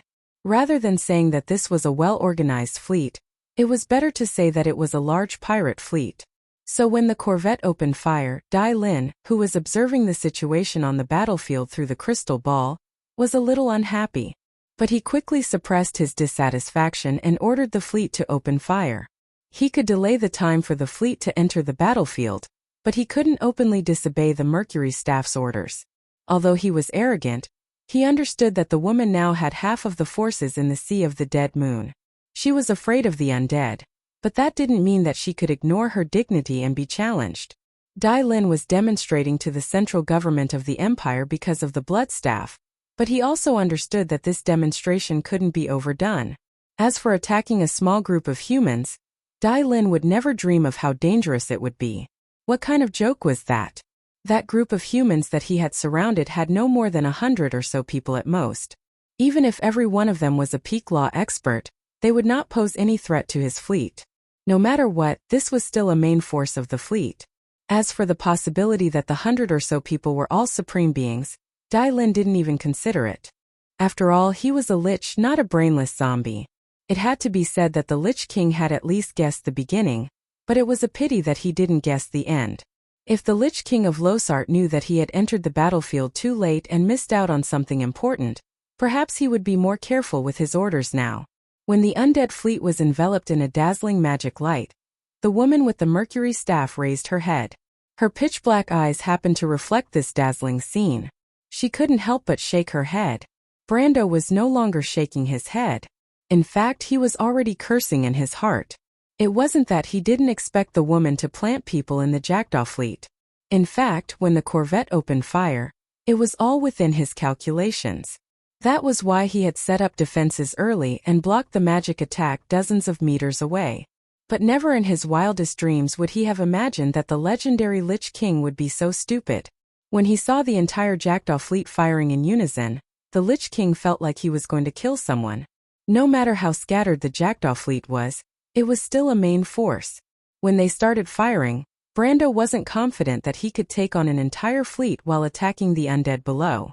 Right now, he only had one choice. He had to immediately attack the Jackdaw fleet and make them shut up. After all, if they didn't shut up, he would be fine, but the people around him would be. Oh.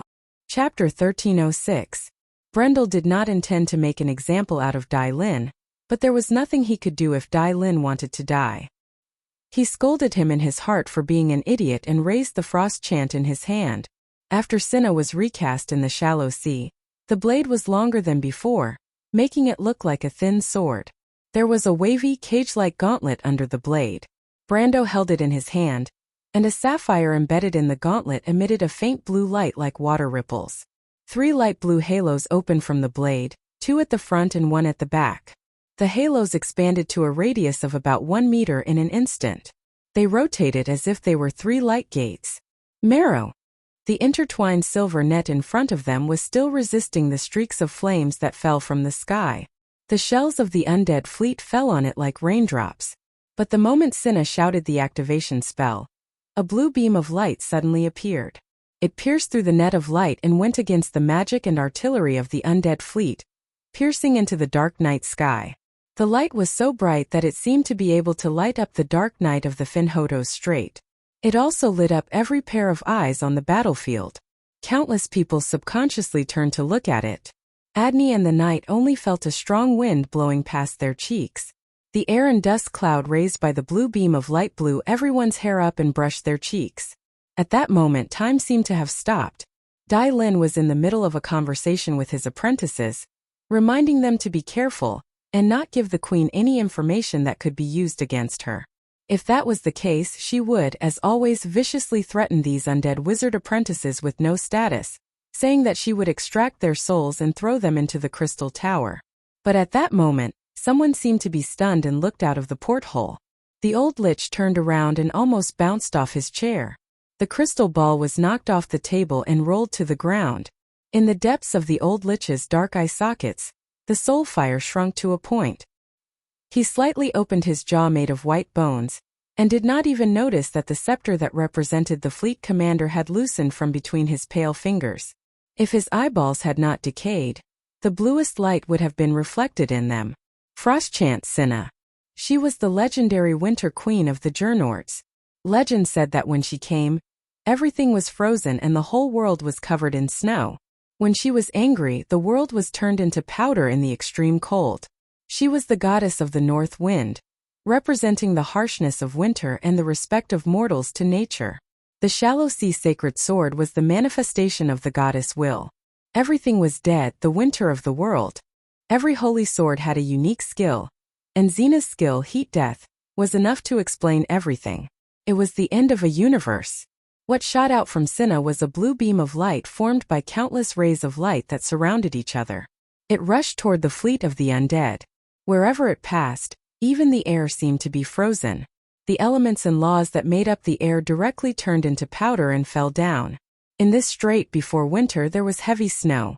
The snowflakes were very fine like gray dust, as if they were corpses.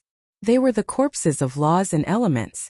The black magic and the cannonballs that the undead fleet shot out seemed to be weathered. When the beam of light passed between them, it turned into colorful dust and disappeared with the wind. On the undead fleet, the skeleton sailors were cutting the shackles on the limbs of the bone dragons so that they could take off from the deck. The ice dragons roared and spread their wings. The first batch had already left the ship and was circling in the sky, ready to dive down. But the beam of light passed between them. There was no frozen scene. More than 20 ice dragons exploded like pieces. Crystal dust swirled in the sky, forming a cloud of dust. However, it happened so fast that the sailors on the ship had no time to react. The beam of light had already pierced through the cloud of dust. It swept past the corvette Shadowbone first. The sailors on the deck were instantly vaporized, and the wooden planks were frozen and cracked.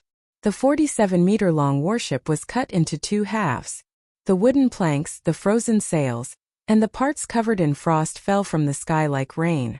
The moment the beam of light passed through, the Jackdaw fleet lost a third of their warships, including their only first-class battleship, the Treasure of the Undead. It was also Dalen's ship. This Lemeter Lich King was hit in the middle of the ship's deck. The beam of light pierced through its abdomen. It was split in two and the rest turned into powder. Its skull flew out and hit a famous painting in the captain's cabin, then fell to the floor. The crimson light in its eye sockets flickered, then disappeared unwillingly. The shallow sea sword. It really is you? The Queen of Madara clenched the mercury staff in her hand. Her tone was colder, and her attitude seemed to be more resolute. Dalen's ship turned into powder in midair. All the undead lords were shocked speechless. They had never seen such terrifying power. The pressure from the shallow sea sword almost made them tremble from the depths of their souls. But Brando's attack was not over. Cinna's power shocked him. This was indeed the holy relic that sabers used to fight against an army.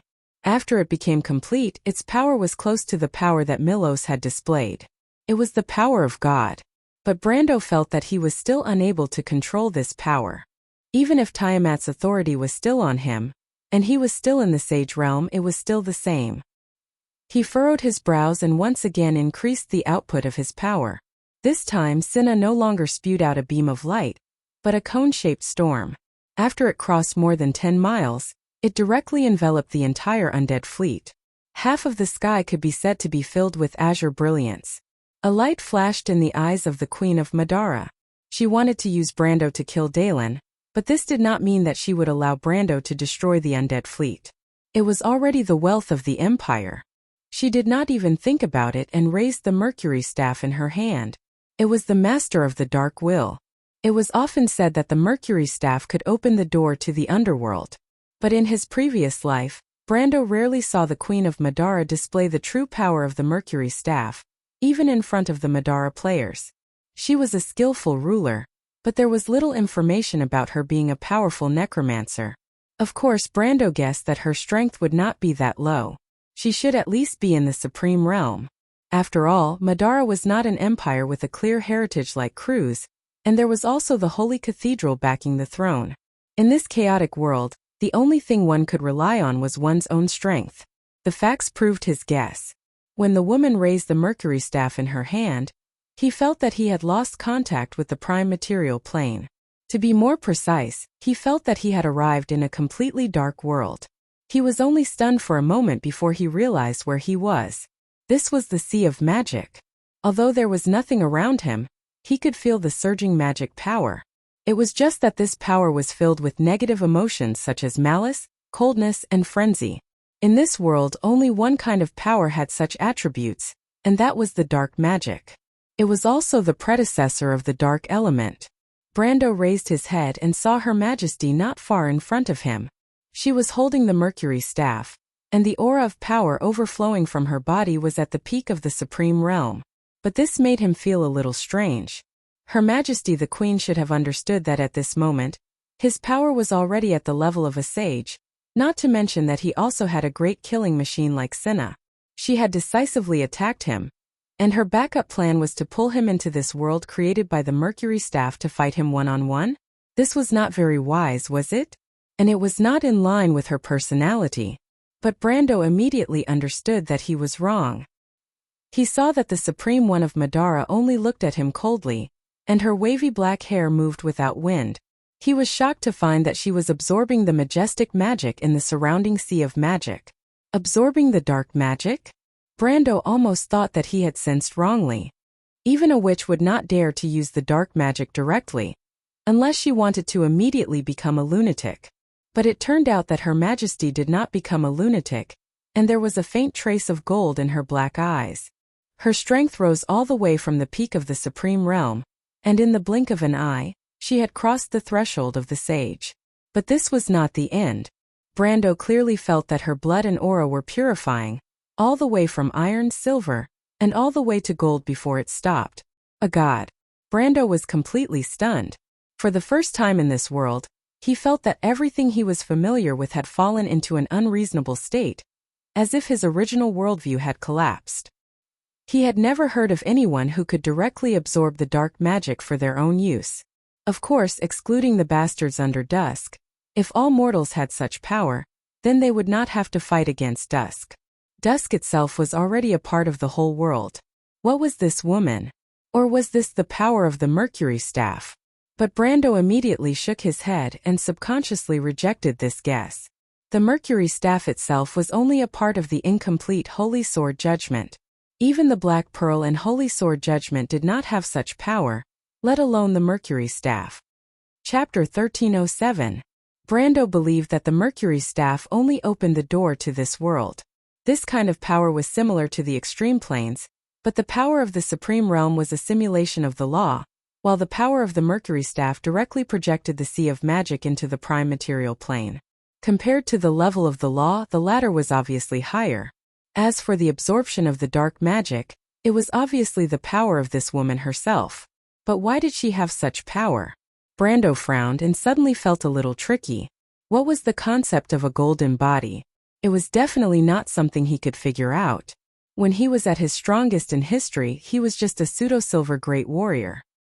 He was not even worth a finger in front of the Dragon King, Owen Los. And now, Her Majesty the Emperor of Madara had the power of Owen Los. No wonder the other party was so fearless. That was not easy to deal with. But at this time a flash of lightning suddenly flashed in Brando's mind. He suddenly remembered that there was someone who could directly absorb the dark magic for her own use. The legendary 13th Moon Witch, the Witch of the Black Moon. Many people in history believed that the 13th moon did not exist, so its witch should also not exist. But there was also a saying that the Witch of the Black Moon was the witch with the most special inheritance. She was the harbinger, the one who brought about the destruction of the world. She was a witch and had the bloodline of the twilight, so she could directly use the dark magic. This news was not very reliable in his previous life, but in this life, Brando had already known the existence of the Witch of the Black Moon, so he subconsciously blurted out, "You are a Witch of the Black Moon? Her Majesty the Emperor of Madara is a witch?" The woman's face showed some surprise for the first time, but she did not answer, and the look on her face quickly became cold again. It was just a momentary change of expression. In this world where everything was quiet and the whole world was dark, and only the two of them existed in this world, it was really difficult to escape Brando's observation. "What is your real name, Your Majesty?" Every witch had a real name, just like Babasha and Sugar Pot. They were good at disguising themselves, but in front of the people they were loyal to, they often showed their real names. Of course, Brando did not expect any loyalty, but he knew that the other party would not refuse to answer his question. This was because he possessed the inheritance of the Dark Dragon. Sure enough, the queen frowned, but she still spoke. However, the words that came out of her mouth left Brando dumbfounded. "Don't think that I will do anything just because you obtained a part of my father's inheritance. My father's inheritance has no binding effect on the 13th moon, and the Dark Dragon isn't my master. The witches of the Black Moon are the most unique existences in this world. I'm only here to die." However, she raised her head and looked at Brando as she replied, "But there's nothing wrong with telling you my name. My real name is Sophia." You are Odin's daughter? Why? But Brando suddenly understood. As the true descendant of Odin and the Witch Empress, where did the other party's identity as a Black Moon Witch come from? The witch lineage originally existed by stealing the power of dusk. It was said that the first generation of witches was created by the bloodline of dusk. It was not strange that the Witch Empress and her descendants had the bloodline of the Dusk Dragon. However, what made him feel strange was why the Witch Empress would give her inheritance to the Roman, and give the inheritance of the Black Moon to her daughter. Logically speaking, shouldn't it be the other way around? Moreover, the name Sophia made him slightly stunned. He felt that he had heard this name somewhere before. "You look very strange. Your little lover and I are on opposite sides. I don't have any blood relations with her, but in theory she should call me sister." "Wait, in theory the Roman should be older than you, right?" "Shut up." The queen replied indifferently. "I shouldn't have said so much to a dead person, but seeing that you have my father's inheritance, I reluctantly let you die with understanding. Martha, Ekis, and the witches have already agreed on everything. Do you think you are the destined one? But there is not only one king in this world." As she spoke, several pairs of light wings appeared behind her. They were exactly the same as Brando's own light wings, but the color was completely opposite. The light wings behind the queen were actually pitch black. "Only one person can decide the fate of this world. We don't have much time left. She sent you to me for nothing. You don't have to blame her. That was my order. That woman is really up to no good." Brando couldn't help but curse. "Are you going to kill me?" he asked. "You can kill me too." The queen replied, "If you can do it, I know you have the Halran Gaia, the blade of golden flames, the shallow sea sword, and even the approval of judgment. If you think you can do it, you can try." Brando couldn't help but curse in his heart. It would be strange if he could do it. Not to mention that he now had the power of several holy swords, even if it was doubled, so what? He now had the power of the sage domain. And this queen was obviously in existence with a golden body. How could he fight? He saw the woman raise the mercury staff in her hand and immediately shouted, "Wait! Are you trying to stall for time?" "No, I have a question. You said that only one person can decide the fate of the world?" As Brando asked this question, his mind was spinning rapidly. He was not a fool. He knew that this queen's power obviously couldn't last forever. Otherwise, why would she need to use tricks in history? She could suppress all the voices of opposition in the Dead Moon Empire with her power alone. In the face of absolute power, tricks were just a joke. But she didn't.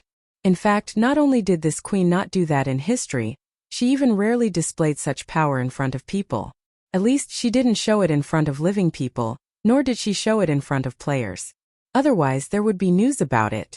This meant that there was a limit to her power. But he still hadn't found out where this limit was, so he still needed time. That was why he asked this question without thinking. The queen glanced at him and replied without changing her expression. The person who obtains the key can decide the fate of this world. Are you a mortal, your majesty? Brando saw her expression and his heart sank. He knew that this queen was also a genius, so it was unlikely that she didn't see his plan to stall for time. But she was so calm that it could only mean that her power didn't seem to have a time limit in this world. Then he could only start from another angle. That would be even more troublesome. Mortal? Martha gave power to the mortals, Brando replied casually. But in the end, it's still up to existences like us to decide the fate of the world. What's the difference between this and when the Truth Parliament still existed? He paused and continued. According to the Bugas, the power level of order that we represent is far higher than the world itself. As long as this order of the past exists, the war with the Twilight will never stop. What can we do? Just like the past? But the power of mortals is declining, and one day we will even lose our inheritance. Is this the so-called Age of Mortals? The Queen sneered. Do you really believe in the Age of Mortals? What do you mean? Brando frowned. Even his thoughts were interrupted. That's just a complete lie. Do you really believe that the gods have left this world? She looked at Brando with her black eyes full of contempt. No, they just lost their power or died. Martha can't do anything about it. Otherwise, why do you think she made such an agreement with Ekis? What agreement? Brendel's heart was filled with shock. You don't know? The queen frowned as if hesitating to speak, but she finally replied. Martha promised Ekis that as long as she betrayed the Twilight, she would be given enough authority to become the ruler of Tiamta. In other words, she would replace Martha as the new king of the gods in this world. That's impossible. Nothing is impossible. Lady Martha has also lost her power. She has to replace Ekis. Ekis is sleeping in this world to avoid the eyes and ears of the Twilight Dragon and accept the transformation of the law of Tiamat. She wants to become the ruler of this world, so naturally she can give up everything. Bai also seized this opportunity to seize the authority of the law of Tiamat. Speaking of which, I have to thank you for bringing her to that place. Although I don't understand what she's planning to do, the price I gave her is very simple, and that is to bring you here. Brando suppressed the shock in his heart and asked with difficulty. So the so-called Age of Mortals is actually a lie to cover up the replacement of the old and new worlds. You can understand it that way. What about you? What is your purpose, your majesty? Me? The queen replied. Of course, to become the ruler of the world. I have the talent laurel that Ekis, the new Martha, has given me. I have the blessings of the 7 holy swords. I will become the true ruler of the next era. Wherever I look, it will be the territory of my kingdom. Brando silently closed his eyes. He gently shook his head. On the battlefield of Fenhotos, Bai's shadow was looking up. Her eyes reflected the shining river of stars in the night sky. Sister, what did you do to Sir Monarch? Medisa asked coldly from not too far away from her. The eldest princess of the Silver Elves turned around and glanced at her younger sister. You don't understand, Medisha, she replied faintly. What do you mean? I don't know. Sometimes I think that maybe it would be better for you if I didn't make this choice. Medisha, tell me, am I right or am I wrong?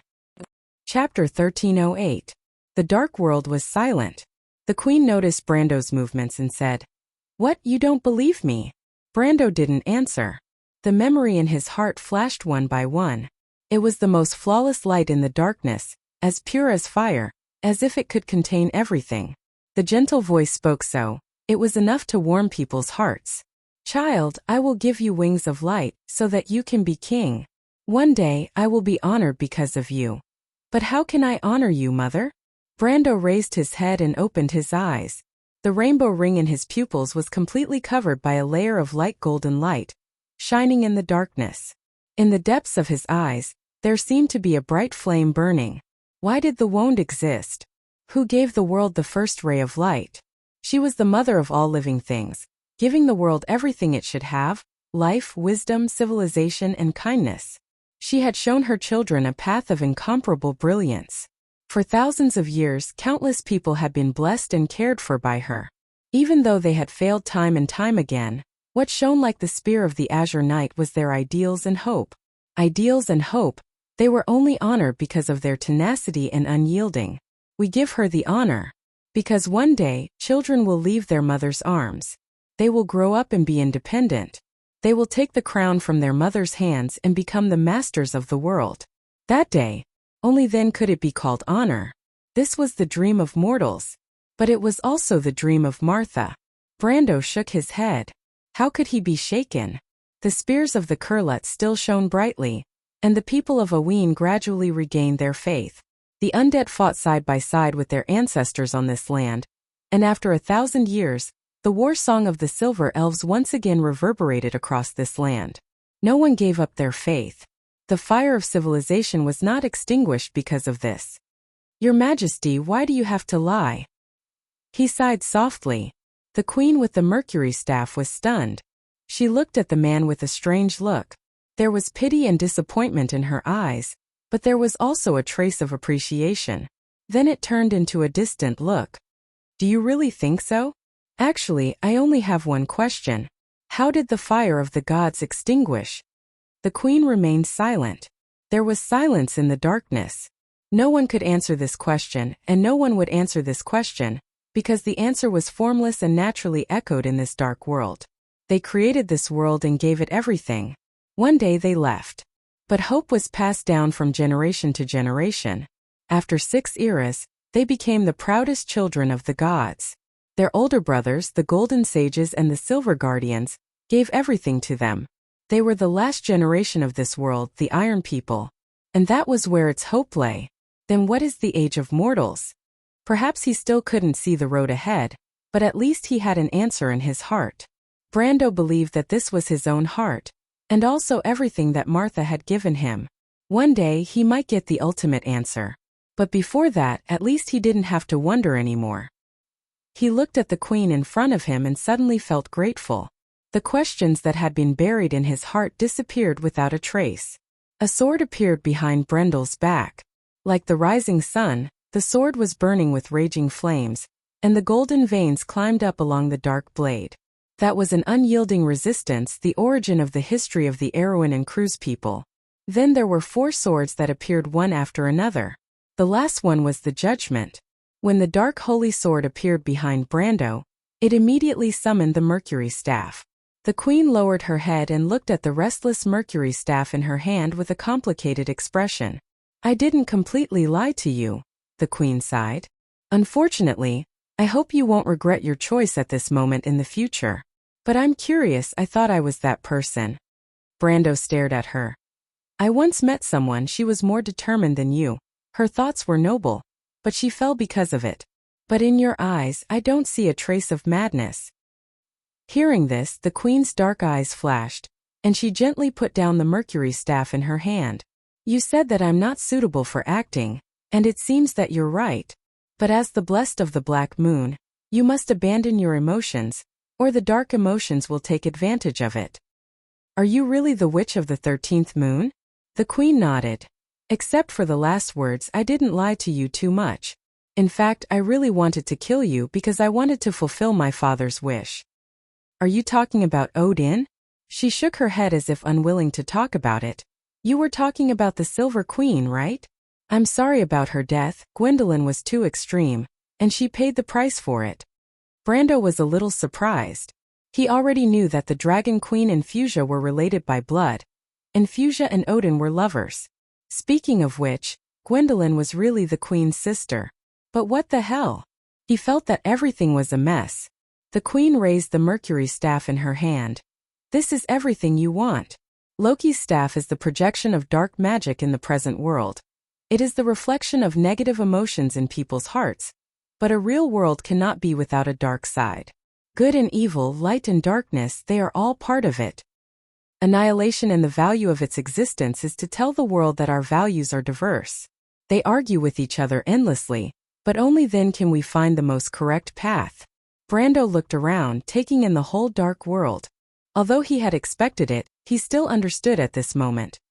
So, all of this is an illusion created by the mercury staff, and this is its power? The queen shook her head.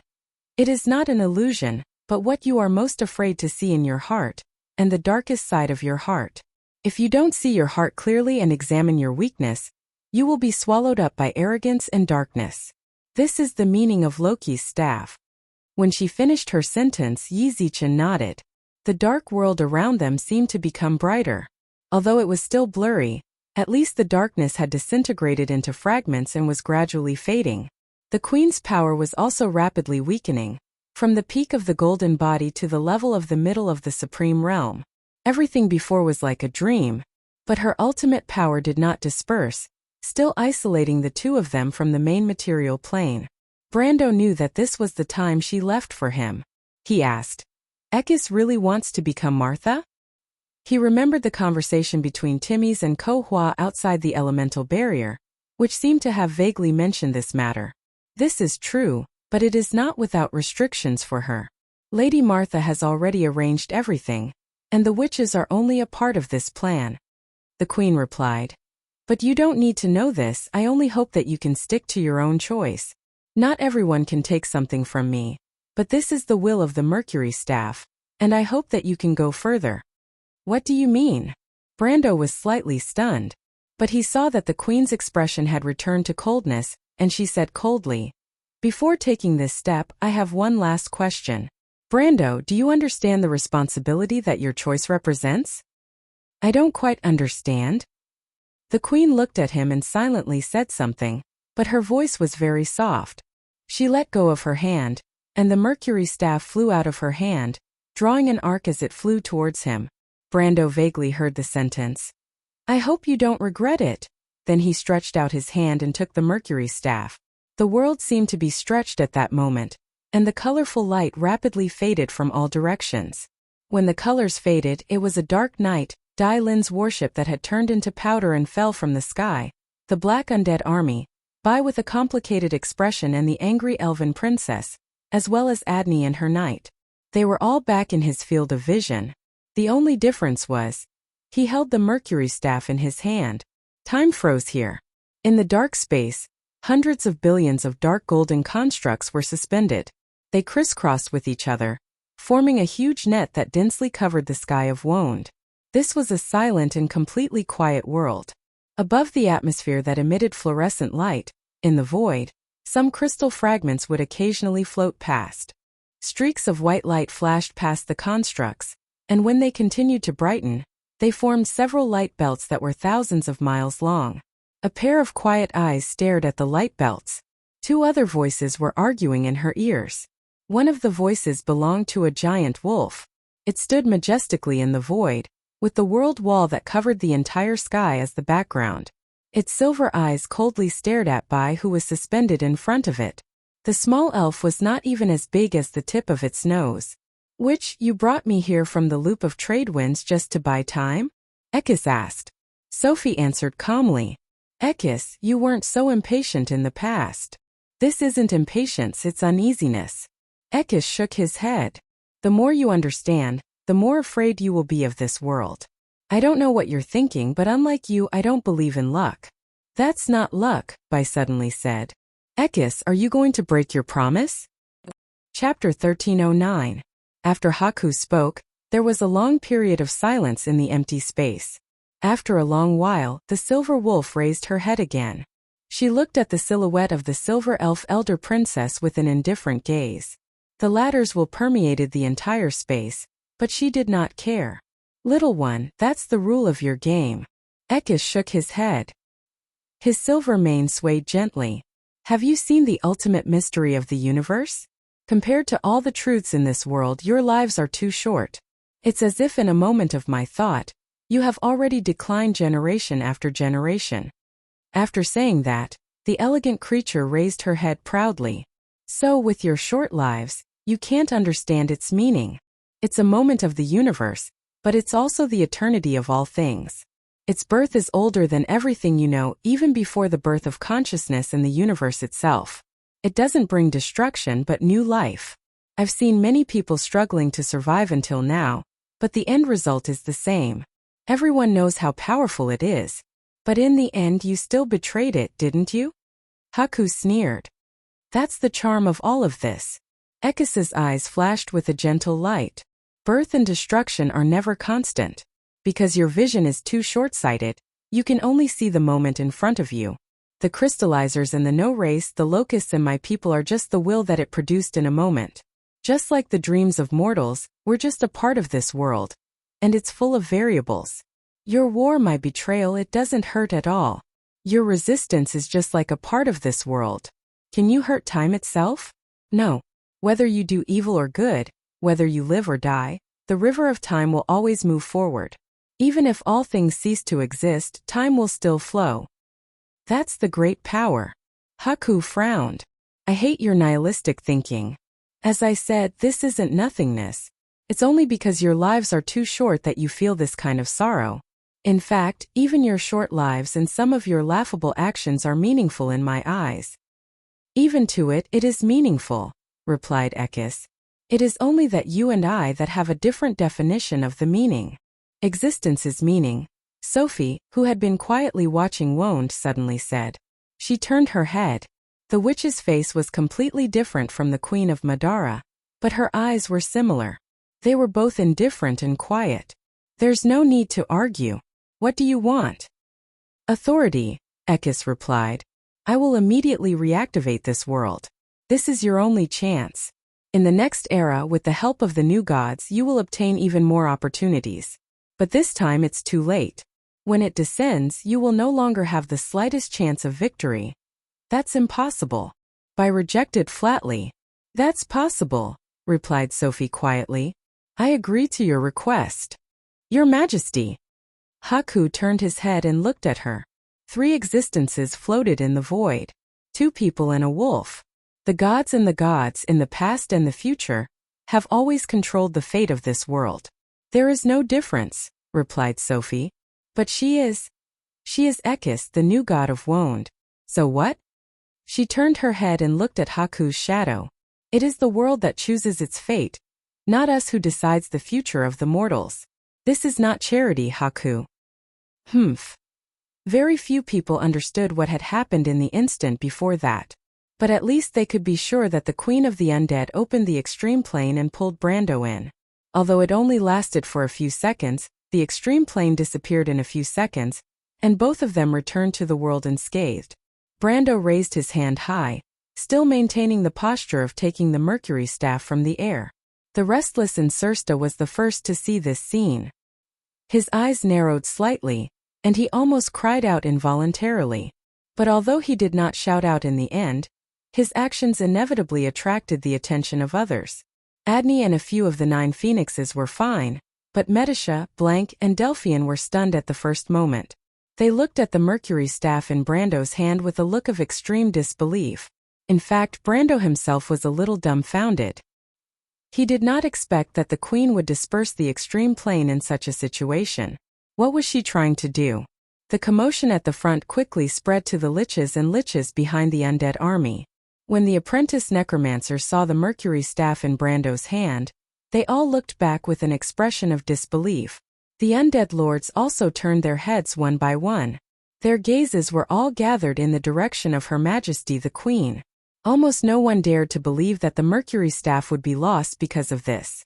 They thought that it was nothing more than a trick played by humans, but this trick was too absurd, so absurd that it could be seen through with a poke.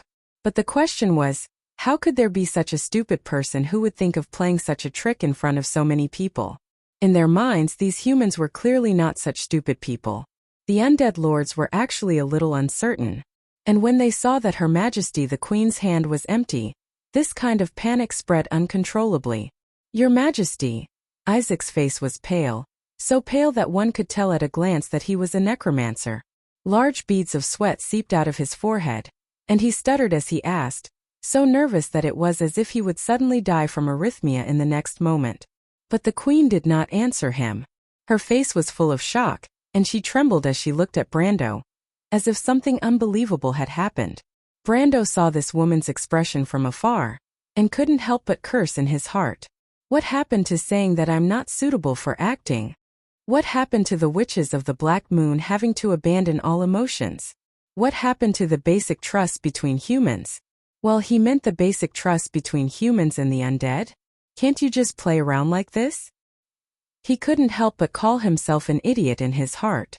He clearly knew that she was a famous movie queen in history, and the best actress at the Oscars, but he actually believed her when she said that. What was stupidity? This was stupidity. But what Brando didn't understand the most was what this woman was after. If she wanted to give him the Mercury staff and continue to maintain her ruling position, then the best choice would be to choose a private transaction, and then create a fake that could be passed off as the real thing. Anyway, no one would really come to verify the authenticity of the Mercury staff. However, the fact that she had thrown the Mercury staff to him, and put on such a pose made him feel a little puzzled. If she said that it was to frame him, the price she had to pay was a little too high. Moreover, it would affect her own prestige, which was purely superfluous. But other than that, he couldn't think of any other reason. Unless this queen was a two-faced person, and simply wanted to toy with him. He didn't know if it was an illusion, but the more Brando thought about it, the more likely it was. He didn't have time to think about this question, but he heard the queen shout, "Catch him, the Mercury staff is on his scalp." Fuck. The undead army was in chaos in an instant. It was definitely not because they were mobilized, but because they were in a real mess. What did the Mercury staff mean to Madara? Throne? Power? Or was it a supreme status? Brando didn't know. But at least he understood that it was the highest belief and spiritual sustenance of the entire Dead Moon Empire. So every undead on the front line went completely crazy. As long as they had the slightest bit of intelligence, they wouldn't let the Mercury staff fall into the hands of a human. Without waiting for the undead lords behind to give orders, the undead wizard apprentices, liches and liches on the front line had already screamed out orders. There was no coordination at all. All the undead just rushed over in a rush. Everyone was shocked, including Medisha and the always optimistic Miss Hippamera. To their small team, this undead army was definitely more terrifying than before. The key was that in the chaos, the undead were trampling on each other, let alone the enemies. How could they break through? But just when everyone was at their wits' end, a sacred sword burning with raging flames rose up from the chaos. Odorfice emitted such a bright light in the night that everyone couldn't help but raise their heads in that direction. The burning sacred light almost instantly burned the eyes of thousands of undead, piercing into their soul fire from the depths of their eye sockets. The long-awaited pain caused them to scream in pain, and some of the low-level undead even spontaneously combusted in an instant. The second sword to rise was the shallow sea sword. The pale blue light flickered like ripples, spreading out in all directions. The undead that it touched were immediately frozen into ice cubes. Everything within 1,000 meters was sealed in ice. The third sword was the Halran Gaia. The fourth sword was the firmament. When the fifth holy sword rose, Brendel suddenly felt a strong force in his hand, and the Mercury staff flew out of his hand. He looked up and saw a black shadow shooting towards the holy sword of annihilation. The fifth sword. In midair, Freya snorted, her golden eyes flashing slightly. Two more. At this moment, boundless pressure descended from the sky. P.S. Begging for votes. Chapter 13:11. When the fifth sacred sword rose into the sky, the undead in the front row suddenly stopped. The necromancers and necromancers at the back were still anxiously urging the skeleton soldiers to move forward because their vision was blocked. The undead in the front and back rows collided with each other, and for a moment, the battlefield was in chaos. Until someone let out a hoarse scream. Sacred sword annihilation. Fall back, fall back. There was no need for the intelligent undead commanders to give orders. The tireless and fearless low-level undead seemed to be dominated by uneasiness for the first time. The soul fire in their sunken eye sockets flickered violently. The huge crusader executioners at the front row had begun to fall back. These skeletal behemoths, which were 15 or 16 feet tall, unreasonably crashed into the group of skeleton soldiers and archers at the back row. Their huge shins were like battering rams, sweeping the fragile undead down. Then, the mid-level necromancers of Madara were horrified to find that they had lost contact with the low-level necromancers and the skeletons. They were shocked to see the sea of skeletons on the battlefield begin to retreat. The scene was even more terrifying and destructive than the scene of the human army retreating that they were familiar with. Because there were more of them. The necromancers and vampires at the back row were the first to be scattered. The noble vampire knights who had to maintain their elegance on the battlefield had no choice but to give up their elegance at this moment. They turned into bats and flew away from the battlefield. Although they could barely suppress the uneasiness and fear in their hearts, they could not find a leader in the chaos. They could only scatter and fly in the direction of Her Majesty. Then the Black Knight was also affected. The noble dark nobles from the central region of the Sea of the Dying Moon were born in various noble families and territories. They were the proudest army of the undead army. Generally speaking, they were also the strongest in terms of combat power. They were not inferior to the liches and bone dragons. However, the Black Knight's role on the battlefield came from the charge of the Heavy Knights. Thanks to the characteristics of the undead, they were the only cavalry in the world that could charge like a wall. Hence, they were known as the Romans' Iron Curtain. But at this moment, this iron wall did not play any role in the face of thousands of retreating skeleton soldiers. Just like the human knights, these cold knights who cherished their feathers also made the right choice at the first moment. They waved the long sabers in their hands and slowly retreated with their retainers and attendants. When the Black Knight retreated, it basically announced the collapse of the undead line. North of the Strait of Finhotos, the commander of the Pale Knights, Duke Barbarossa, saw this scene from the periphery of the battlefield. His ghost-like face was full of worry. He looked up at the odd-shaped giant sword in the air. When the adjutant of the Necromancer Lord, who was also a high-grade necromancer, came to inquire him, the undead duke did not hesitate to order to retreat. Annihilation, the destruction of all things. Your Majesty. What should we do? Isaac's mouth was agape. Although he was a human, the muscles on his bald head were loose and pale. His eyes were sunken and his limbs were withered, making him look more like a skeleton than a skeleton. He did not expect the queen to answer his question. The Supreme One of Madara turned her head and glanced at him. He found that the cold eyes of the other party were shining with fanaticism. Your Majesty? Do you know how the Dark Prophecy described this scene? The queen smiled coldly.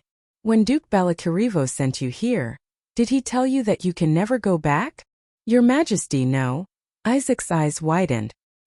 He saw the queen put her hand on his chest and gently pushed him back. His body became light, and the scene in front of him quickly receded. The master of undead alchemy let out a scream and fell from the high platform. With a light crack, countless spears pierced through his body. Isaac jerked up like a dying fish. He opened his mouth and black blood spurted out. Sophie looked coldly in this direction and turned around. No one on the battlefield noticed this scene. All the undead lords stared motionlessly at the holy sword destruction that rose slowly in the air. Although many of them had never heard of this holy sword, it was a natural feeling as if they were facing their natural enemy. Fear poured out from the depths of their hearts. The strong-willed liches were fine, but most of the undead lords who used to be warriors even collapsed to the ground. Then the Dark Knight began to retreat. The skeletal warhorses they were sitting on knelt on the ground one by one, throwing them out of the saddle. A few unlucky ones even broke their necks. Although it was not a big deal for the undead, it was enough to make the scene chaotic. The Lord of Darkness had descended. It would dominate everything. A circle of black ripples spread out from the holy sword destruction in all directions. The undead on the battlefield suddenly fell to the ground. Their bodies did not suffer any damage, but the soul fire in their eye sockets had long been extinguished. Tens of millions of soul fires floated up from the battlefield and flew towards the pitch-black holy sword in the air. The Pale poem described it like this.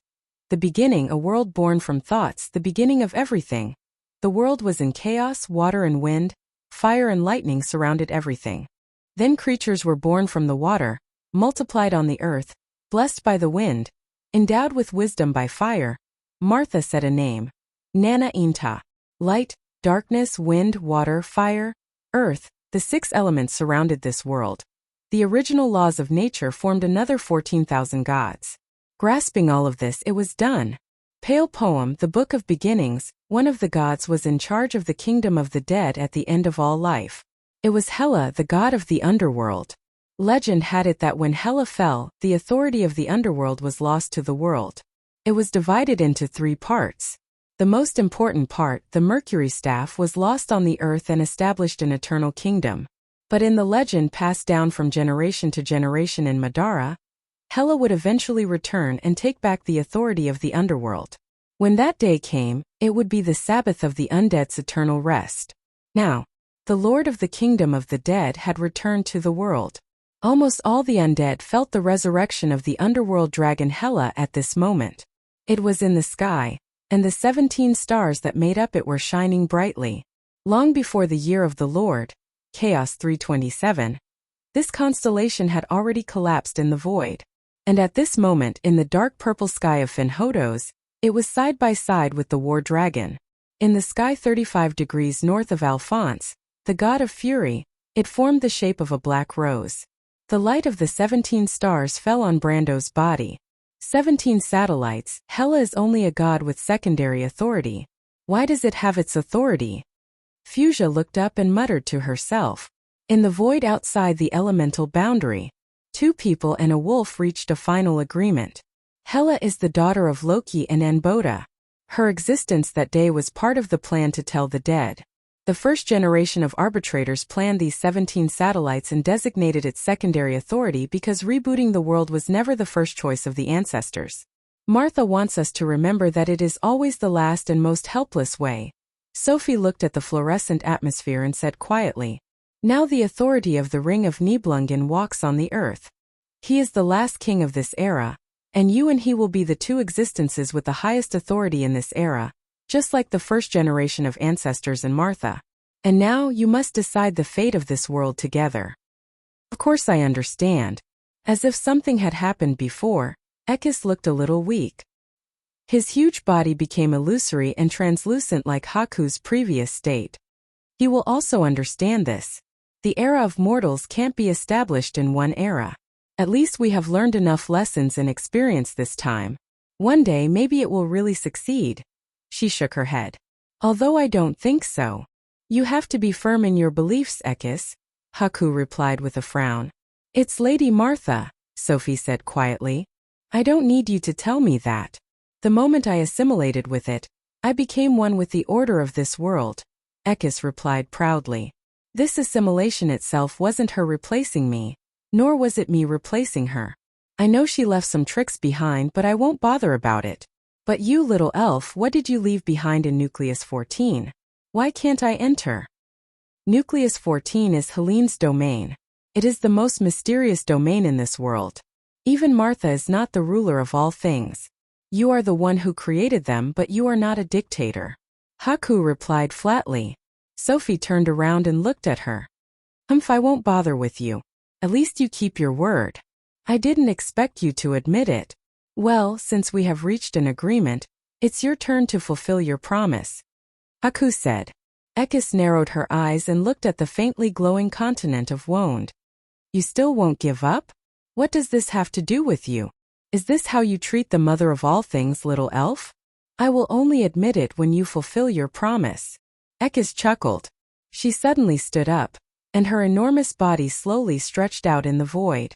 She turned her head and silently glanced behind the realm crystal wall. Then she raised her head. Chapter 13:12. At that moment, the giant wolf's silver fur fluttered without any wind. Woo woo, woo woo woo. She closed her throat and let out a distant howl. At that moment, it echoed in the sky of Wonde. On the battlefield of Erewhon, both sides of Winomar stopped at the same time. The undead raised their heads and looked at the sunset sky. The necromancers ran to the center from all directions of the battlefield. The Red Knight Ladios looked at his army wizard in confusion. The lich from the south of the Sea of the Dead Moon who was in a daze. It's coming, it's coming. What's coming? That legend. I don't understand, Your Excellency. Look, Hela's 17 stars. It's back, they're all back. Ladios frowned and raised his head. The battlefield was already in chaos. The wizard screamed and ran aimlessly to the communication crystal in the center of the battlefield. Their hysterical voices echoed throughout the battlefield. On the other side of the battlefield, Freya raised her head and asked her guards in shock. Is that a wolf's cry? It seems so, madam. Maybe it's the wolves in the direction of the Pine Mountains. Don't worry about them. What's wrong with the undead? Maybe this is our chance. Where's Lady Brunhilde? Is she here? I need the Valkyries to organize and launch an attack. Madam, just now Lady Brunhilde and the others have left the battlefield. How? Why did someone give them orders? I don't know, madam. They went east. East, isn't that where the army of the Queen of Banshees is? Freya's face showed an expression of disbelief. Crack. Sugar Jar looked at the broken honey jar on the ground in shock. Thick amber liquid seeped out from between the fragments of the jar. The bright liquid seemed to reflect the full moon. She raised her head and looked at the dark pine ceiling above her. Babasha trembled as she looked at this scene and muttered to herself behind her. Don't worry. It's coming, it's coming. Do you hear that, my master? If it was any other day, Sugar Pot might have reprimanded her servant. But at this moment, this little girl's face revealed a rare look of anxiety. The omen of calamity. Her heart began to beat violently. She suddenly turned around and rushed out of the house. Outside the room, the twin witches beside the Witch Queen were just about to push open the door when the three of them collided with each other. Ouch! The two little Lolis immediately cried out in pain. Ever since they left Rushta, they had always been at odds with Brando's witches. If it was in the past, they would have already fought with each other. But now they didn't have time to express their dissatisfaction. One of the little Lolis got up and shouted at the sugar jar. Do you have the man-devouring demonic book? Hurry up and take it out. Page 650. Another Loli added. Sugar Pot had already crawled up and quickly took down a dusty black book from the bookshelf. She swept the black cover with her hand, sweeping off a thick layer of dust. Then she opened the book, and the rows of sharp teeth on the title page immediately retracted. The room was quiet, and only the sound of pages flipping could be heard. For a moment dust flew everywhere, causing everyone to cough. But all of a sudden the sugar jar stopped. Between the pages of the thick book in her hand, the words written on it were emitting a bright golden light. It was just a few short sentences. Above the Finhodo Strait, a deep purple color was swallowing the last touch of golden red in the sky. The stars were like sand at the bottom of the sea, shining dazzlingly. The howling of wolves resounded through the sky. It seemed to come from all directions and lingered in everyone's heart for a long time. In the legends of the 10 cities, the wolves were the omen before the end of the world. They would always sweep across the land before the first snowstorm, tearing apart all the hope before the harsh winter. The howling of wolves was like a nightmare in the north wind. It was stationed in the depths of every veteran hunter's heart, making them tremble in the nightmare. But this time they intimidated the undead of Madara. 11 girls appeared on the battlefield. No one even saw where they came from. Their long silver hair fluttered in the wind. They stretched their necks and howled on the rocks, responding to the call of their mothers. The wolves seemed to appear from the fog in all directions. They moved forward around the battlefield like waves. Then it was the endless calamity of wolves.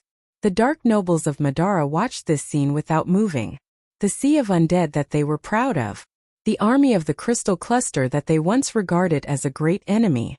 But in front of this black tide, they were not worth mentioning. Those giant black wolves that were the size of hills slammed their claws on the ground. They retracted their claws and crossed with each other again. As they ran, they made thunderous sounds that fell on everyone's heart like raindrops. Even if their hearts had stopped beating, they could still feel the deep fear at this moment. A few eras ago, they had destroyed this world several times. The records of the calamity of wolves were recorded in the thick ancient books of Wone that were sealed under the dust of history. Between the lines, they were full of the aura of destruction and despair. And today, they came again. But this time it was not the declaration of the end of the world. Dim Corfa stood on top of a high mound, her hands clenched tightly into fists. The beautiful white wolf beside her said softly, "Don't worry, I'm sorry. Sister, this is what Lord Milos told us, fate. But I hate all of this. I hate this world. I hate that man. Where's mother?" Humph. The black wolves like a tide surged past the high mound. They surrounded Brando as if they were guarding a high and mighty king. Their howls rose and fell one after another as they pounced in the direction of the undead. The Dark Monarch herds the wolves. Before the end of the world, disaster follows. In his eyes there are no secrets in the world. Delphian read these words in a daze. The ancient words seemed to come true at this moment. Insursta looked at this scene in disbelief. No. He suddenly turned his head and said loudly to his colleagues in the language of the Nine Phoenix, "Tarkus, what are you hesitating for? The future that His Majesty promised us, has it come true?" "No, it hasn't. Tarkus, we must stop him." Madara must not fail. After that, he drew his sword and rushed toward Brando. His actions were so sudden that Medusa and Hippamela couldn't react in time. Although Phoenixwa understood the undead knight's words, she was standing too far away and couldn't make it in time. Insursta rushed to Brando's side in a stride. He raised his sword and stabbed at the latter. But Brando's mind was tied to the 5 rising holy swords at this moment. He did not completely lose consciousness. He only stretched out a finger and blocked Insursta's sword. A look of despair appeared on the latter's face. Brando looked down at him. You have broken your promise and blasphemed the glory of the Dark Nobles. I don't care, Count. Kill me. For Madara, I will die without regrets. Insursta's face showed a determined look and said loudly. At this time Medusa's spear arrived, and the tip of the spear was pointed at Insursta's back. Tarkus wanted to stop her, but was stopped in place by Hippamela's spell. Don't, Insursta. Tarkus's face showed anxiety for the first time. My lord, don't kill him. The silver elf princess's spear stopped at Insursta's back, because she saw Brando shaking his head at him. Insursta's face was pale. Of course he knew that he had just walked around the door of death. The undead were not afraid of eternal death, but in the face of destruction, the first reaction of any intelligent being was instinctive resistance. Unless it was crazy. But Insursta was obviously not crazy. Why don't you kill me? He said in a hoarse voice. Count, let me be buried with the Black Rose of Roman Tour. You have a lot of talents under you. You don't need me. If I don't kill you, Madara will not be destroyed. You can still be loyal to your queen. Don't you see? Brando turned to Tarkus and said, Tarkus, take your friend down. He is a little irrational. Tarkus shook his head and bowed to thank Brando. He sighed and went forward to pull his colleague. Tarkus, why have you also betrayed the Empire? My friend, don't you understand? This is the will of Her Majesty. What? Brando shook his head. The Black Lord could be said to be the #1 genius of Madara in the future. His talent in battlefield command was unparalleled. He may be a little immature now, but in the future he may surpass Medusa. He was not comparable to people like Erwin and the 3 heroes, but after all no one was perfect. This somewhat unruly Madara general lacked a keen political sense and vision. Except for Tarkus, his relationship with almost everyone in Madara was not so harmonious. Perhaps it was because of this that the Supreme of Madara let him partner with Tarkus. As it turned out, these two were also the most perfect partners. And thinking of the Queen of Madara, Brando couldn't help but raise his head and look in that direction. In the center of the retreating undead army on the battlefield, Her Majesty and her guards still insisted on not retreating. Her guards were like reefs, standing in the middle of the battlefield. Thousands of meters away, Brando seemed to be able to see the dark eyes of the other party, silently looking in this direction. So what was the other party thinking? Her Majesty the Queen of Madara. He looked back. Bai's figure had long disappeared. Chapter 13:13. What is this place? The flames crackled as sparks danced in the air. The distorted heat wave blurred the scene in front of them. It was like a street. The street was not spacious, but it was paved with stone slabs. There were 2 trenches for carriages. On both sides of the street were 2 or 3-story tall brick buildings, but most of them were only left with their frames. From time to time, the sound of buildings collapsing could be heard. There were also sounds of fighting, screams of despair, begging, and cursing. The flames that reached the sky reflected a fiery red color on the horizon. Smoke and dust rose into the sky, forming thick black clouds. Is this Westminster? Braggs? Why is this happening? His mind was muddled as if there were countless voices lingering in his head.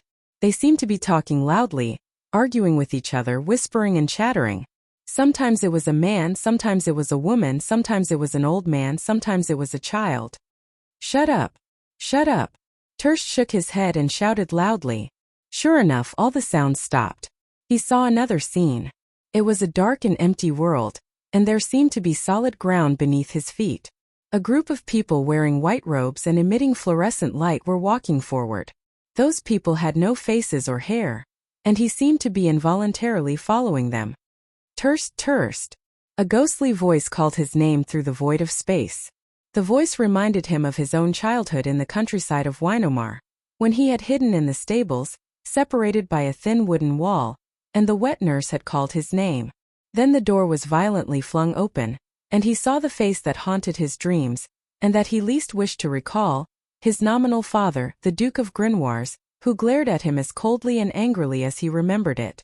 That face quickly changed into his elder brother's look of contempt. "I will kill you, Terst." "No!" Terst screamed in horror, but the voice quickly changed in his mind. It was the voice of his first woman, his maid. That poor woman had died in an epidemic, and he didn't have much memory of it. Terst. "No, shut up, you damned ghosts, stay away from me," he moaned with a pale face. He retreated, and the scene in front of him blurred. The pale figures disappeared, and he saw a boundless plain. The ground was black, the sky was blood red, and the sound of killing filled his mind like a tide. "Ah!" Terst screamed as he covered his ears. His eyes were wide open in agony as he stared at the scene in front of him. It was a tragic battle. Countless creatures and monsters that he couldn't name were fighting each other on the battlefield. The side of the battle seemed to be humans, but he had never seen such powerful humans. They could summon all kinds of weapons, and in an instant they poured out doomsday-like power on the battlefield. They rained fire on the battlefield, and the monsters died in their hands. They then created a few bright suns between heaven and earth. The suns seemed to absorb all the light around them, turning the world into darkness. When they were born, all the monsters around them vaporized in an instant, turning into smoke and dust. They also dropped meteorites from above the clouds. The meteorites passed through the thick black clouds, leaving behind a few golden red lines that were perpendicular to the ground. Then they caused a series of explosions and roars on the battlefield. But there were still too many monsters. As if there was no end to them, burning crystal shards pierced through the sky and fell into the human camp, creating huge craters. Then giant crystal monsters crawled out of the craters, easily killing the powerful humans. Then came the insects that blotted out the sky and covered the earth. Countless insects died before they could even get close to the humans, turning into dust. But they were also pervasive. More and more insects landed on the human camp, and the powerful humans began to retreat after a short period of resistance. Terst saw a giant wolf as large as a hill slaughtering its way into the human camp. The humans' retreat quickly turned into collapse. A sense of despair enveloped his soul. It was as if he had some sort of blood connection with these powerful humans. When he saw them fall, he suddenly understood that this was the final battle of this world. They had lost. No. Terst muttered as he knelt on the ground, covering his face with his hands. He saw a group of silver-white monsters appearing on the horizon. There weren't many of them, but the humans couldn't do anything to them. They were like silver lines that pierced through the battlefield, causing the humans to fall one by one. A silver-white monster landed not far from him, then turned around and looked at him. Terst's eyes widened, his entire body trembling as he trembled. Don't kill me." A bright and snow-white blade was reflected in his eyes, plunging straight into his throat. "No." Terst screamed in despair as he felt his throat turn cold. Everything in front of him quickly distorted and melted into the darkness. Plop, plop. The sound of snow being squeezed together could be heard. A pair of moccasins that were tightly tied with leather ropes was trudging through the snow near Xena Forest. The owner of the boots suddenly stopped. The owner of the boots was dressed in a hunter's attire commonly seen in the Eagle Castle area. He had a thick jacket, tight leather pants and deerskin gloves missing 2 fingers. He carried a bow and a quiver of arrows on his back and a bunch of other things on his belt. There were even 2 animal traps hanging from his belt.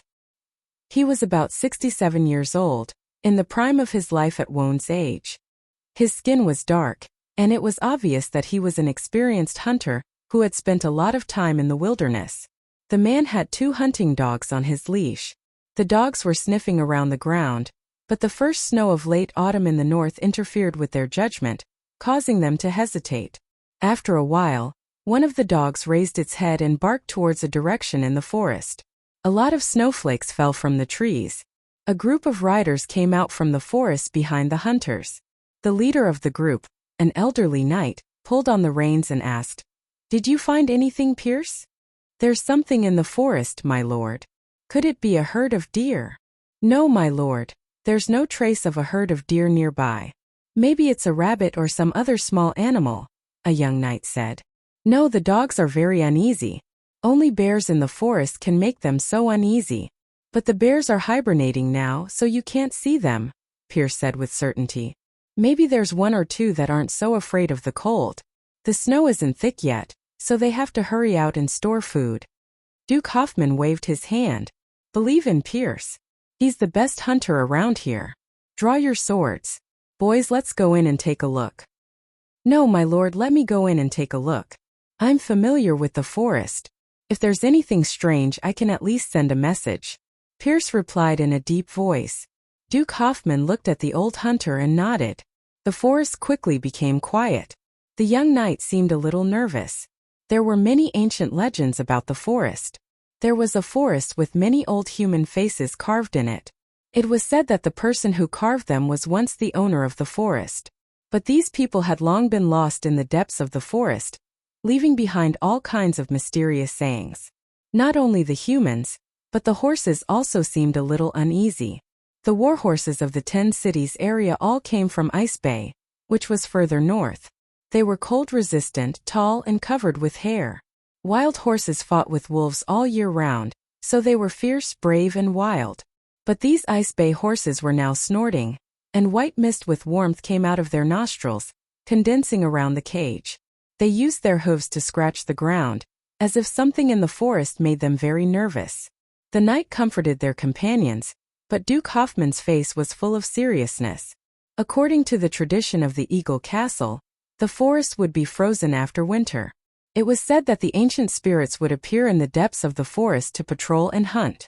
So no matter if it was farmers or hunters, they would not enter Xena Forest in winter, because it would offend the ancient spirits and bring about a curse.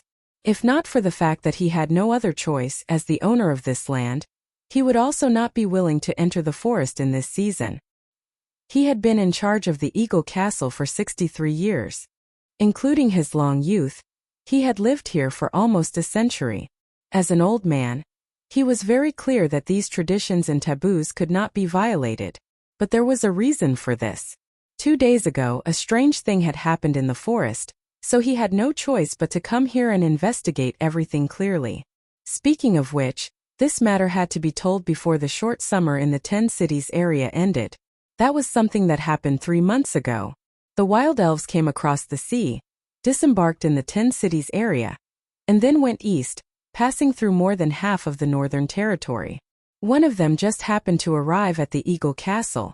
Duke Hoffman had already received an order from the Holy Church, and understood that these elves would not stay in his territory for too long. As such, he allowed them to stay outside the far Eagle Castle for a while. As expected, around a week later, the elves left towards the east. After entering Xena Forest, they disappeared without a trace. East of Xena Forest, after passing through the Heather Hills, the only place to go was the endless Great Glacier. Before the year of the return of light, the pioneer knight from Fanzan expanded east along this road, and there they bumped into the border of the World of Order. Oh, Chapter 13-14. However, with the end of the pioneering era, fewer and fewer people crossed Xena Forest to head to the Great Glacier. In the first 2 centuries of the First Era, there were still a few adventurers who would try their luck there. But as more and more people went missing, the Great Glacier and the Heather Hills gradually became synonymous with death.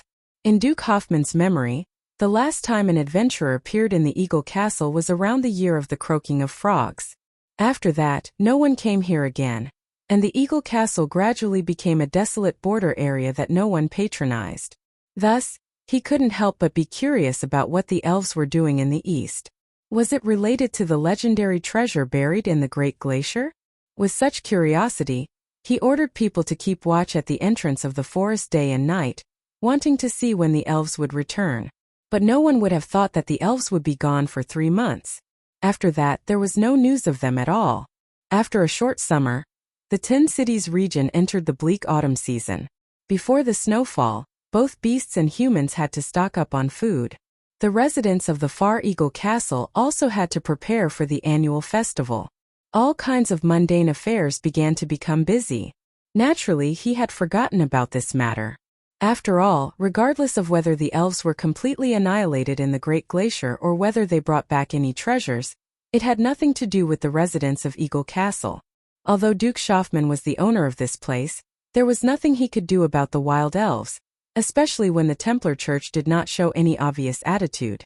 Just like that, on the night before the winter ritual, the hunter he sent to Xena Forest suddenly appeared outside the gates of Eagle Fortress as though he had gone mad and declared loudly, "That's right, the hunter who I sent to Xena Forest. He saw an army of spirits."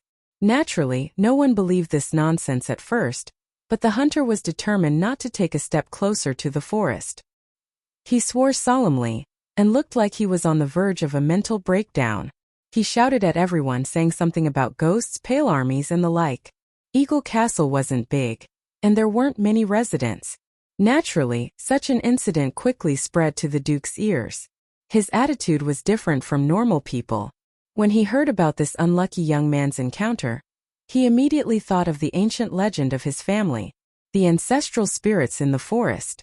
According to the legend, the ancestors of Eagle Castle had received a gift from the ancestral spirits in the forest. That was how they were able to establish a foothold on this land and establish this territory. From then on, they became nobles of the 10 cities.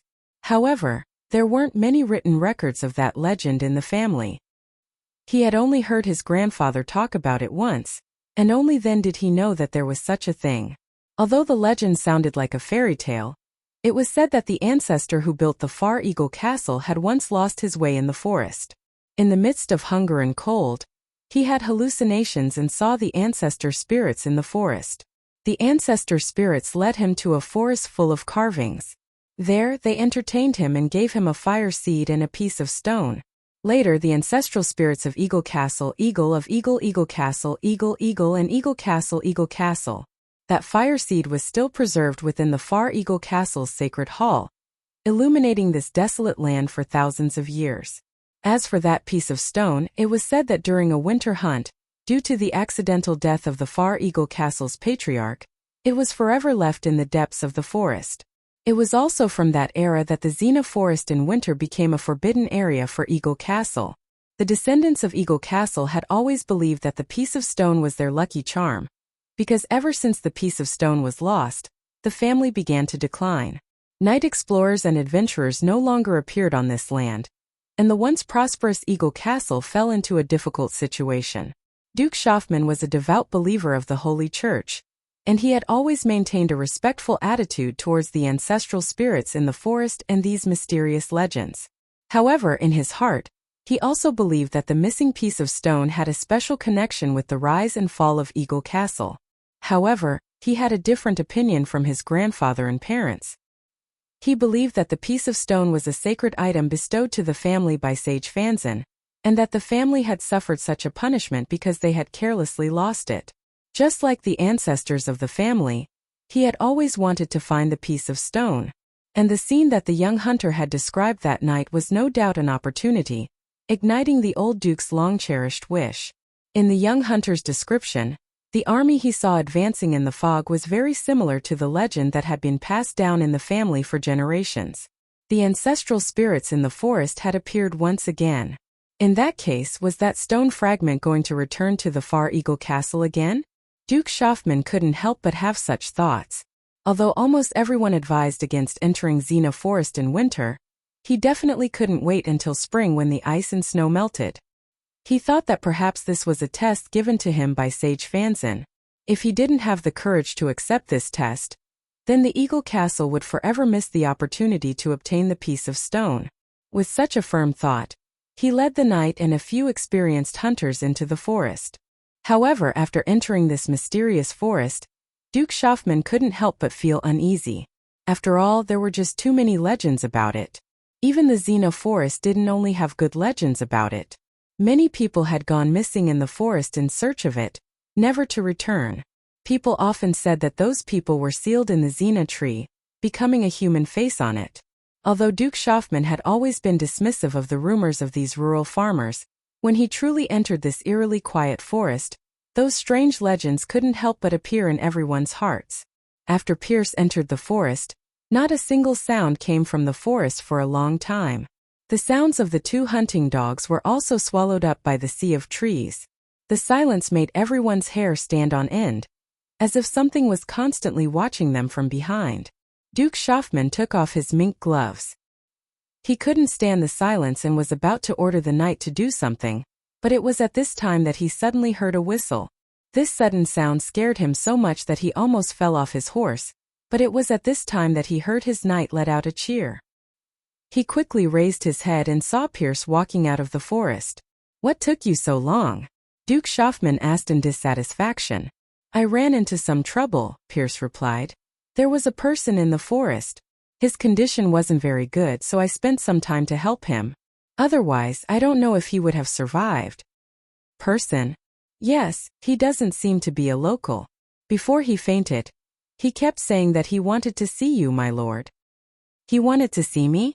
Does he know me?" Duke Schaffman was slightly surprised. "No, he said that he wanted to see the highest officer here, but we don't have any officers here."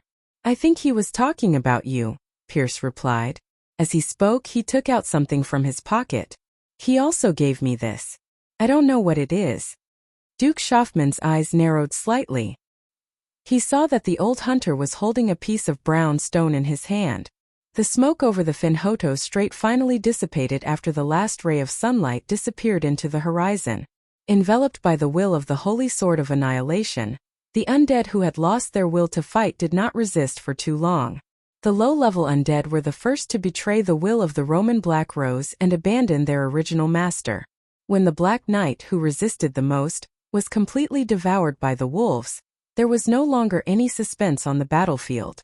About half an hour later, Brando once again met the Supreme of Madara. She was obviously not in a good situation. When he passed through the wolves, he saw that Her Majesty was surrounded in the middle of the wolves with a few famous undead lords in history. Among these undead lords were the famous Lord of the Black Plague, Fazit, and the Pale King Gao Duo. Both of them had fought against the Erewhon in history. Brando had even fought Fazit head-on, and Gao Duo, the Pale King, was still active on the battlefield until the Second Age. During the Battle of Algash, he was directly opposite the Allied army. Brando knew that both of them were loyal followers of the Mercury Staff. One of them was transformed from a high-grade lich, and the other was wrapped in black armor. They seemed to be of the same race as Cabius. At this moment they were standing on the left and right of Her Majesty, each holding a weapon. Obviously, they did not intend to give up on resisting. Between the two, the Black Plague had once caused a tragic massacre in Win Omar. It and its underlings had directly turned all the Erewhon people in Win Omar into undead. Brando had personally experienced that massacre, and naturally did not intend to let this guy go. However, at this moment he did not even look at the repulsive guy. Instead, his gaze fell on Her Majesty. The woman still maintained her cold and arrogant expression. She also looked at him coldly, as if she did not have the slightest self-consciousness of a loser. Her eyes were proud and firm. Brando was silent for a while before he spoke. "Your Majesty, I think we should talk." "What do you want to talk about, human?" "It's about the Erewhon and Madara." A light flashed in the woman's black eyes. "The Holy Sword judgment is in your hands. How do you plan to treat Madara?" P.S. Continue to ask for votes. Chapter 13-15. What would happen to the Black Rose of Roman Tuo in the future? This question stumped Brando, and the first thought that came to his mind was, kill this woman and get rid of all future troubles. From now on, Madara will no longer have the Mercury Staff, and it will not appear again for at least 1,000 years. The undead will once again become scattered sand, and finally be dismembered and disappear from this world. As an Erewhon citizen, a player of Erewhon in his previous life, and even if he was just a living creature, it was not strange for him to have such thoughts. No one liked the undead, and the Druids thought that they were monsters that twisted nature and should not exist in this world. Fanzin's holy church publicly declared that they were enemies of the undead, and categorized them as cultists. Although the Wind Elves and Cruise people of Saint Tossel were milder, they had been fighting with Madara for years on the border. For most of the lower-class citizens of the country who had to deal with the undead were enemies or even enemies. In the years of war, there was an irreconcilable hatred between both sides. Just like Brando and Freya, the blood and fire of Butchie's escape, for those who had experienced it, How could they forget it? That was the road paved with the blood of their loved ones. The heart-wrenching cries of Butchie and Fortress Reedon. The separation of life and death. How could they forget it so easily? But Brando knew that he could not do it.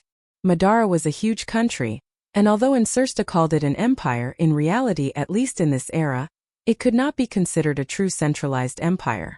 It had a supreme ruler, and in the past 10 years of hard work, this supreme ruler with the Mercury staff had indeed made most of the nobles in the country submit to him, and the will of the emperor could already cover the core area of the empire. However, an outdated system could not be completely changed in a short 10 years. Madara's political, economic and power structure had not walked out of the shadows of the past.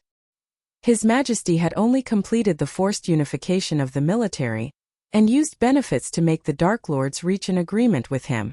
This kind of power was born from the Mercury staff, but it could also be destroyed by the Mercury staff. The rise and fall of the entire empire was in the hands of a single person, and not a complete system that could be passed down from generation to generation. This was the biggest difference between it and the Dead Moon Empire in the next few decades or even a century. If he destroyed this huge undead army here, took the Mercury staff and killed all the undead lords here, then what would the result be? The undead empire's strength, and Madara would be without a leader? The kingdom of darkness would fall into internal strife, and the undead would completely collapse and disappear from this world? It was not impossible. However, it was more likely that the undead who had lost control would be forced by the attacks of the Crystal Cluster, and rush into Erewhon, Antiburo, Saint-Tossel, and Cruz. After losing a unified command, the undead would not be able to organize such a force to resist the Crystal Cluster. In the face of a choice between life and death, would the selfish and greedy undead lords stay and fight bravely, or would they migrate east to invade the human territory? Brando could think of the right answer even if he used his knees to think. The bigger problem was that when the undead lords fought their own battles, the Cruz people and the Wind Elves of Saint-Tossel had become as hard as the Crystal Cluster to them. Then the best choice for the undead to migrate east would be the small countries like Erewhon and Antiburo. In this way, the disaster of Erewhon would not be reduced, but become worse. Would the Cruz people and the Wind Elves lend a helping hand? Perhaps, but they would only use Erewhon as a buffer zone between them and Madara. They would not sincerely help Erewhon to defeat the undead. In history they had made such a choice. Not to mention that behind the undead, there were thousands of Crystal Cluster troops. Brando did not want Erewhon to become the shield of a large country, nor did he want the people of Erewhon to be sacrificed meaninglessly. If he did not want to see the tragedy of Butchie repeated, he had to carefully consider how to deal with the captives at present. In his original plan, he hoped to show the power he had in his hands in front of Her Majesty, and the determination of the people of Erewhon to resist. He did not need to be too strong. He only needed to let the undead of Madara know that invading Erewhon was not worth the effort. After all, Erewhon was only a small country. It may be a little special, and its geographical location was very important. But if the undead had to suffer losses equivalent to when they invaded Cruz or even Saint-Tossel to conquer Ampere Seal, then he believed that the wise Her Majesty would definitely reconsider her decision. As long as Her Majesty could give up on invading Erewhon in the Second War of the Black Rose, and fight for 2 to 30 years of development for Tonajal, the time between the Second War of the Black Rose and the War of Cypher, then when the undead expanded for the second time, Erewhon would have enough strategic depth and military strength to fight Madara. At least, it would not be difficult to resist Madara's army. Although the master of the Mercury staff had been known for his insight in history, Brando believed that with the advantage of the lack of information he had, the chances of successfully persuading Her Majesty were quite high. After all, no one would have thought that a small country like Erewhon would have such terrifying potential. It was too small, to the point that even if everyone in the kingdom was united as one, it was meaningless in front of a giant like Madara. After that, as long as he still existed, Brando believed that Erewhon's development with the support of the Black Forest would be faster and faster. When the next generation of fire was born, Brando still did not know that it had already been born in his territory. The Black Forest would be a smooth road for Erewhon. As long as they had that fertile land, the strength and population of the kingdom would expand along with the expansion of the territory. Before it stagnated, there was almost no limit. And in his lifetime, the kingdom and the huge undead Moon Empire would be able to attack and defend each other. As long as he had enough power, Brando had plenty of ways to dismember and divide Madara. Although the Roman Black Rose's territory was vast, it was not without weaknesses. As an old rival of the Roman Black Rose for decades, he knew very well what kind of dirty tricks it had. It was just that these weaknesses were still out of reach for the weak Erewhon. In the next half a century, there would be the confrontation between the Slate War and the Dusk. At that time, the order of the world would be completely changed, and if Erewhon could seize this opportunity, he could definitely become a real powerhouse. At that time, he would also have the confidence to lead the final war against the Dusk with his experience of fighting against the Dusk tribe in his previous life. Brando had a clear desire in his heart, as if this was the goal he had to achieve in this world in this life. Perhaps this was the promise that Lady Martha had given him. But he never thought that although he did show such strength, it seemed to be a little too much. With the help of Ekka's daughters who appeared out of nowhere at the end, he actually defeated the undead army head-on. Now things had gotten a little out of hand. At present, he had the Supreme of Madara in his hands, and even the Mercury Staff in his hands. In addition, he had nearly 1/3 of Madara's military power. But he was somewhat stunned to find that his situation had become worse. What could he do? Completely destroying this undead army seemed to be somewhat impossible, unless he was willing to push Erewhon into the fire pit. Then should he just let these undead go? Not to mention whether Brando was willing to do so. He knew that it was meaningless. He had played too big this time. He had captured Her Majesty the Queen of Madara, and also defeated the undead's Black Knight Legion. He had killed countless dark nobles, and the undead had suffered heavy losses. Although it was the other side who made the first move in any case, there was already an irreconcilable enmity between the two sides. If he let these undead go, they would not thank him in the slightest. After all, they were not human nobles. The key was that they had to maintain the dignity and supreme position of the Mercury Staff, so it was impossible for them to admit defeat, unless he killed them. This way he would fall into an endless cycle. So when Her Majesty the Queen coldly threw out this question, Brando suddenly fell silent. He had never been a quick-witted person, nor did he have any outstanding political talent. The original crappy plan was in fact the result of him thinking for a long time, and it was a little funny because the plan was originally based on a fantasy. After the fall of the Kingdom of Erewhon, some players often wondered on the forums how they could save Erewhon out of depression. Although Brando looked down on these people who said that they were invincible, he remembered their discussions in his heart. After all, it was also his biggest regret in his heart. Of course, he had never been a blindly optimistic person. It was not that Brando did not think about what would happen if the plan failed. He had discussed this topic with Amandina, Her Majesty the Princess, and even Allium Japonicum several times. Amandina and the others had also helped him to perfect this plan more than once. This plan from the beginning was a vague idea in his heart. It gradually became a detailed plan with dozens of records and countless people in Valhalla preparing and working hard for it. Naturally, it could not be done by him alone. In fact, Brando did not have the ability to do so. Chapter 13:16. But among these countless records, none of them mentioned what he should do after he accidentally defeated Madara by himself. Everyone, including Amandina and the princess, approved of his idea and thought that it was very feasible, especially after they saw Valhalla's potential. But even the boldest and most radical people, even Allium Japonicum and Maynard, who had a clear vision of the future, had never considered such a problem. And now this problem was clearly placed in front of Brando. Brando looked at the dark eyes of the Queen of Madara, and knew that she must have expected this. From the moment she handed him the Mercury Staff, she must have calculated this situation. And he also knew that she must have a solution. But he didn't want to ask about it, because Brando knew very well that there must be a trap.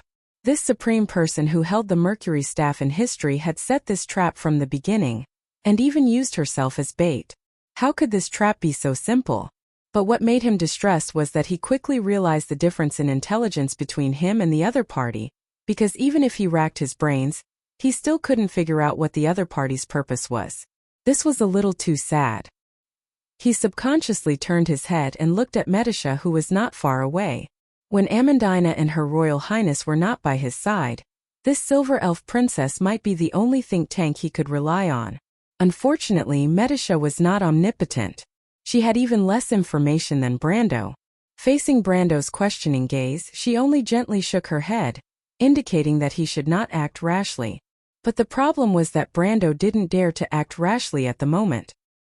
He turned his head again and looked at the queen, who was surrounded by the undead.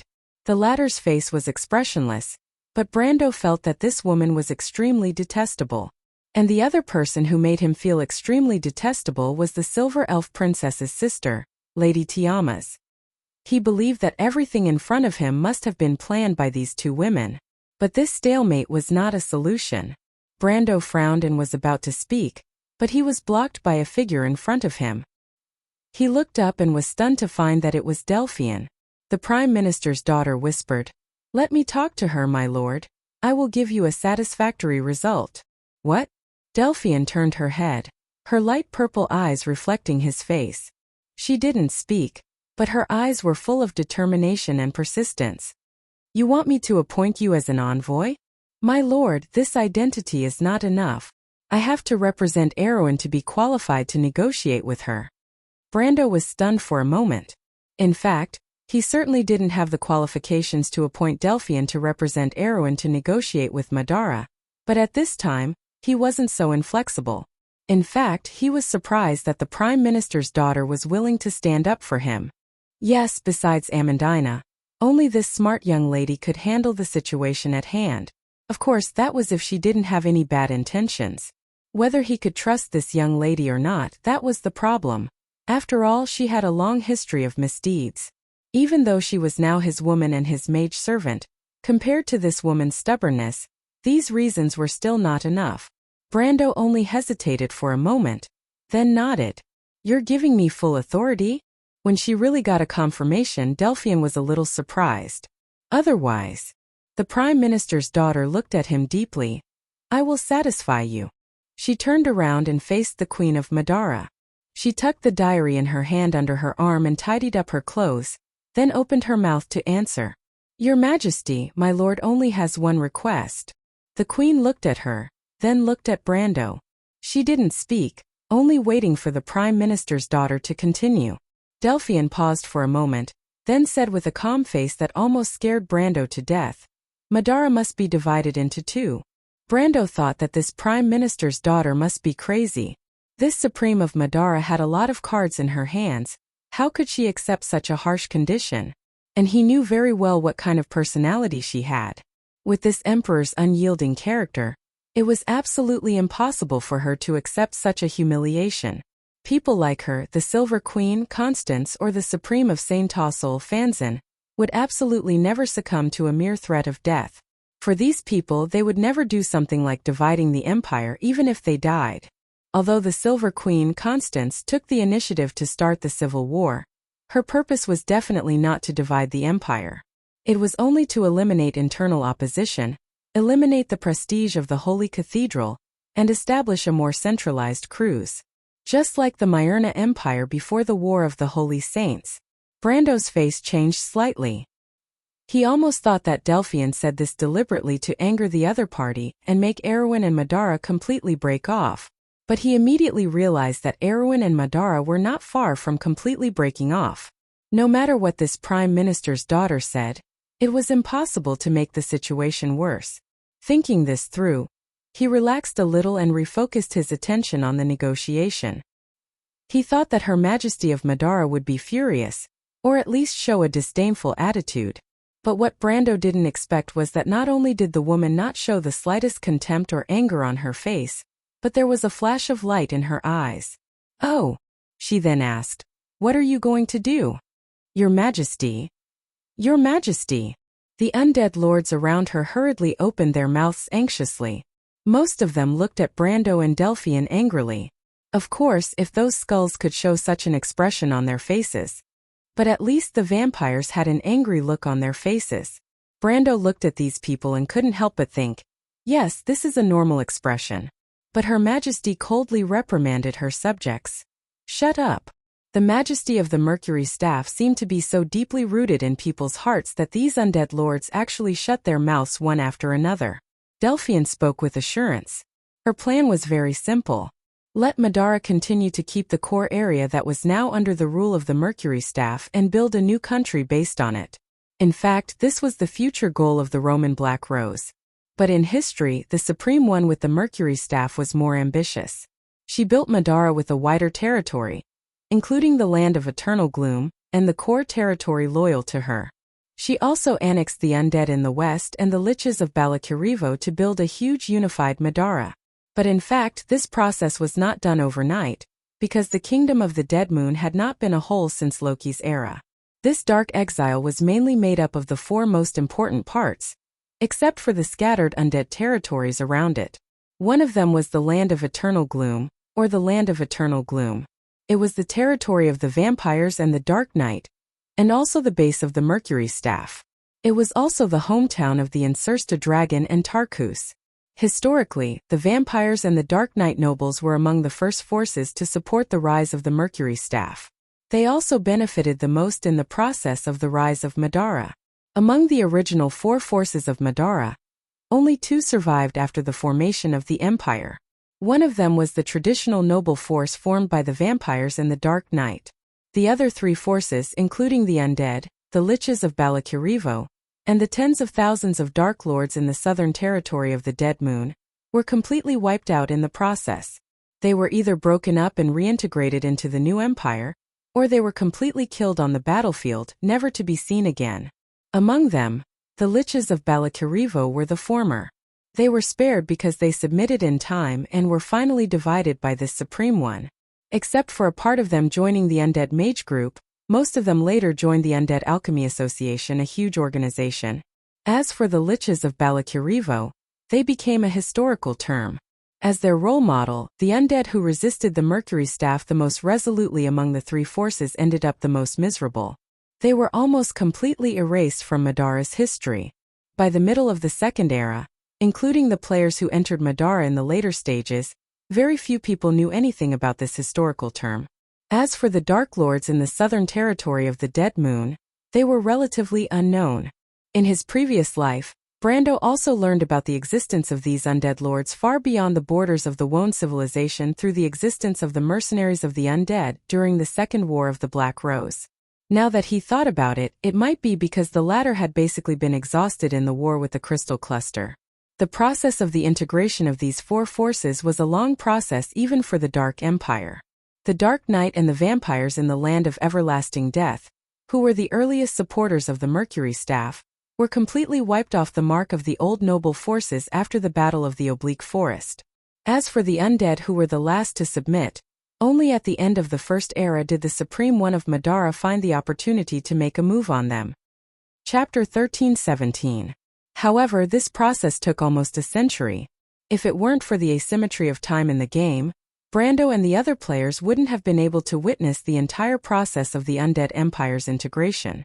In fact, even after the integration there were all kinds of problems.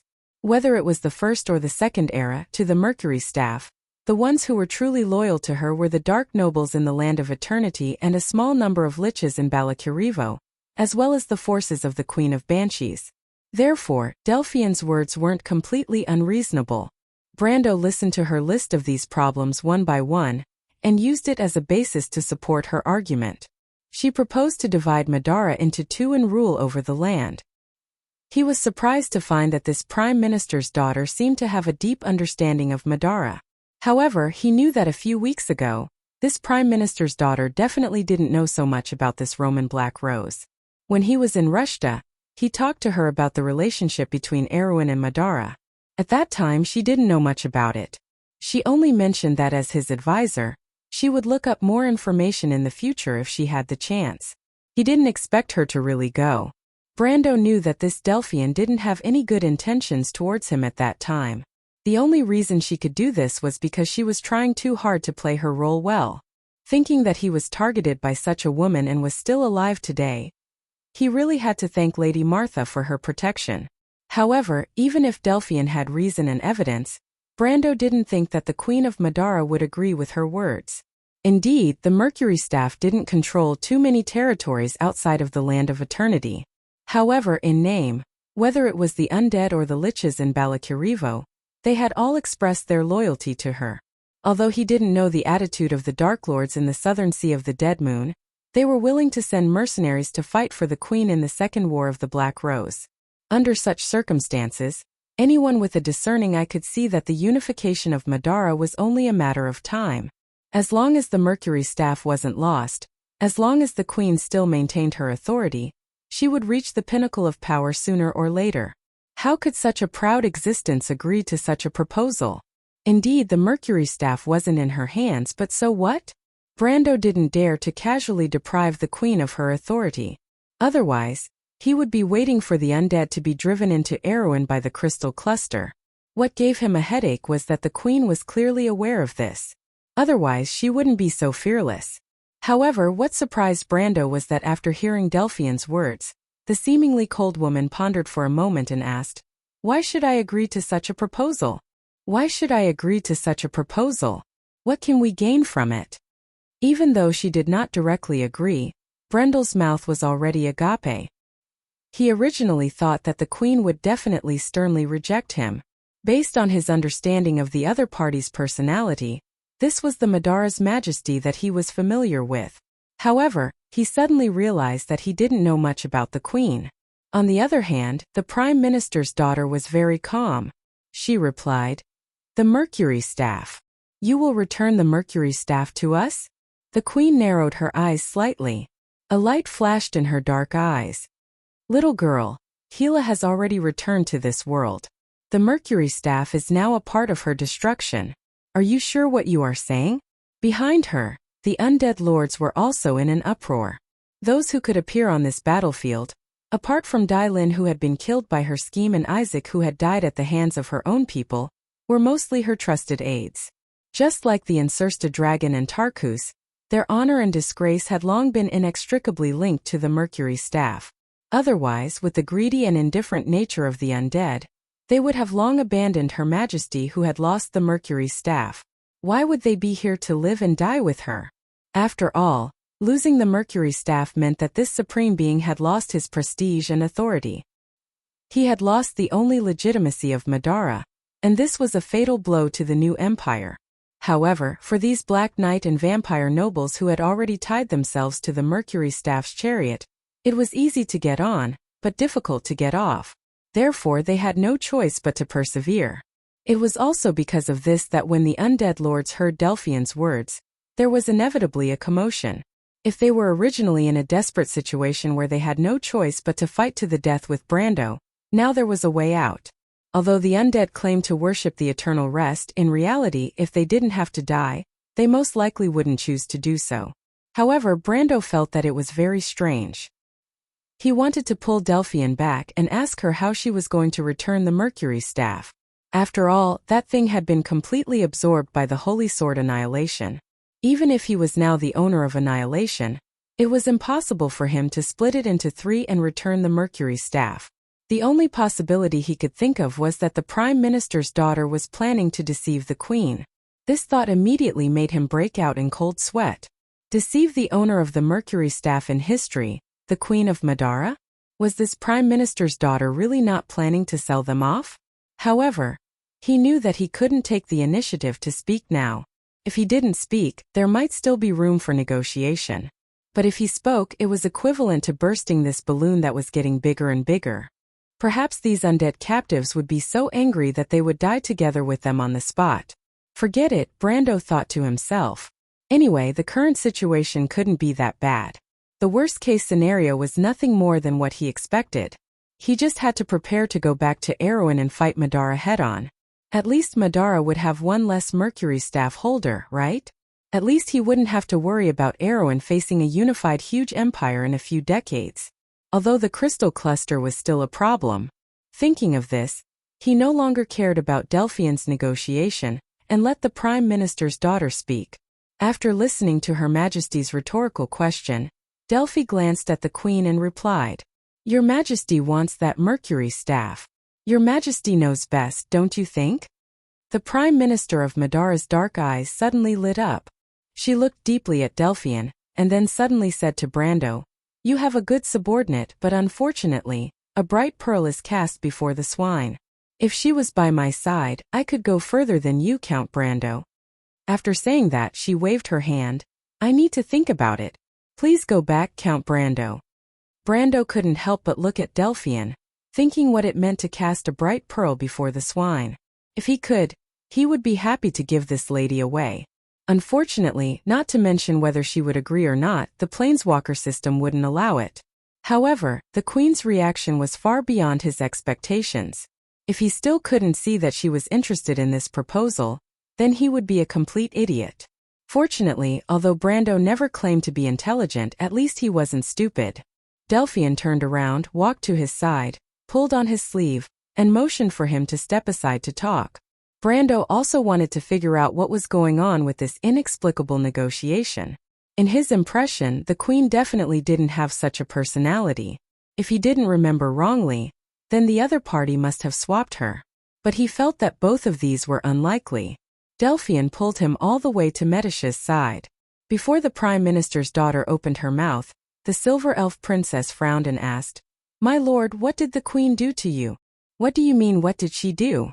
Brando was shocked by the Silver Elf Princess's serious face and quickly explained, Medicia, I have nothing to do with her. My lord. Medicia was so angry that her face turned red. Brando then reacted and hurriedly wiped the sweat on his forehead. I didn't mean that.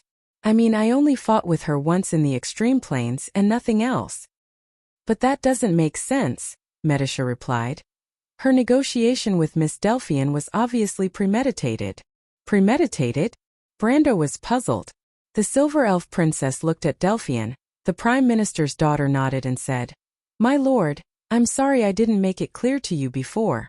Can't you see that it's not us who wants to negotiate with her? It's her who wants to negotiate with us. What I said before was actually just pushing the boat along with the current. Wait. Brando frowned and interrupted her. I don't quite understand what you mean, Miss Delphian. You mean that Her Majesty took the initiative to divide Madara into two?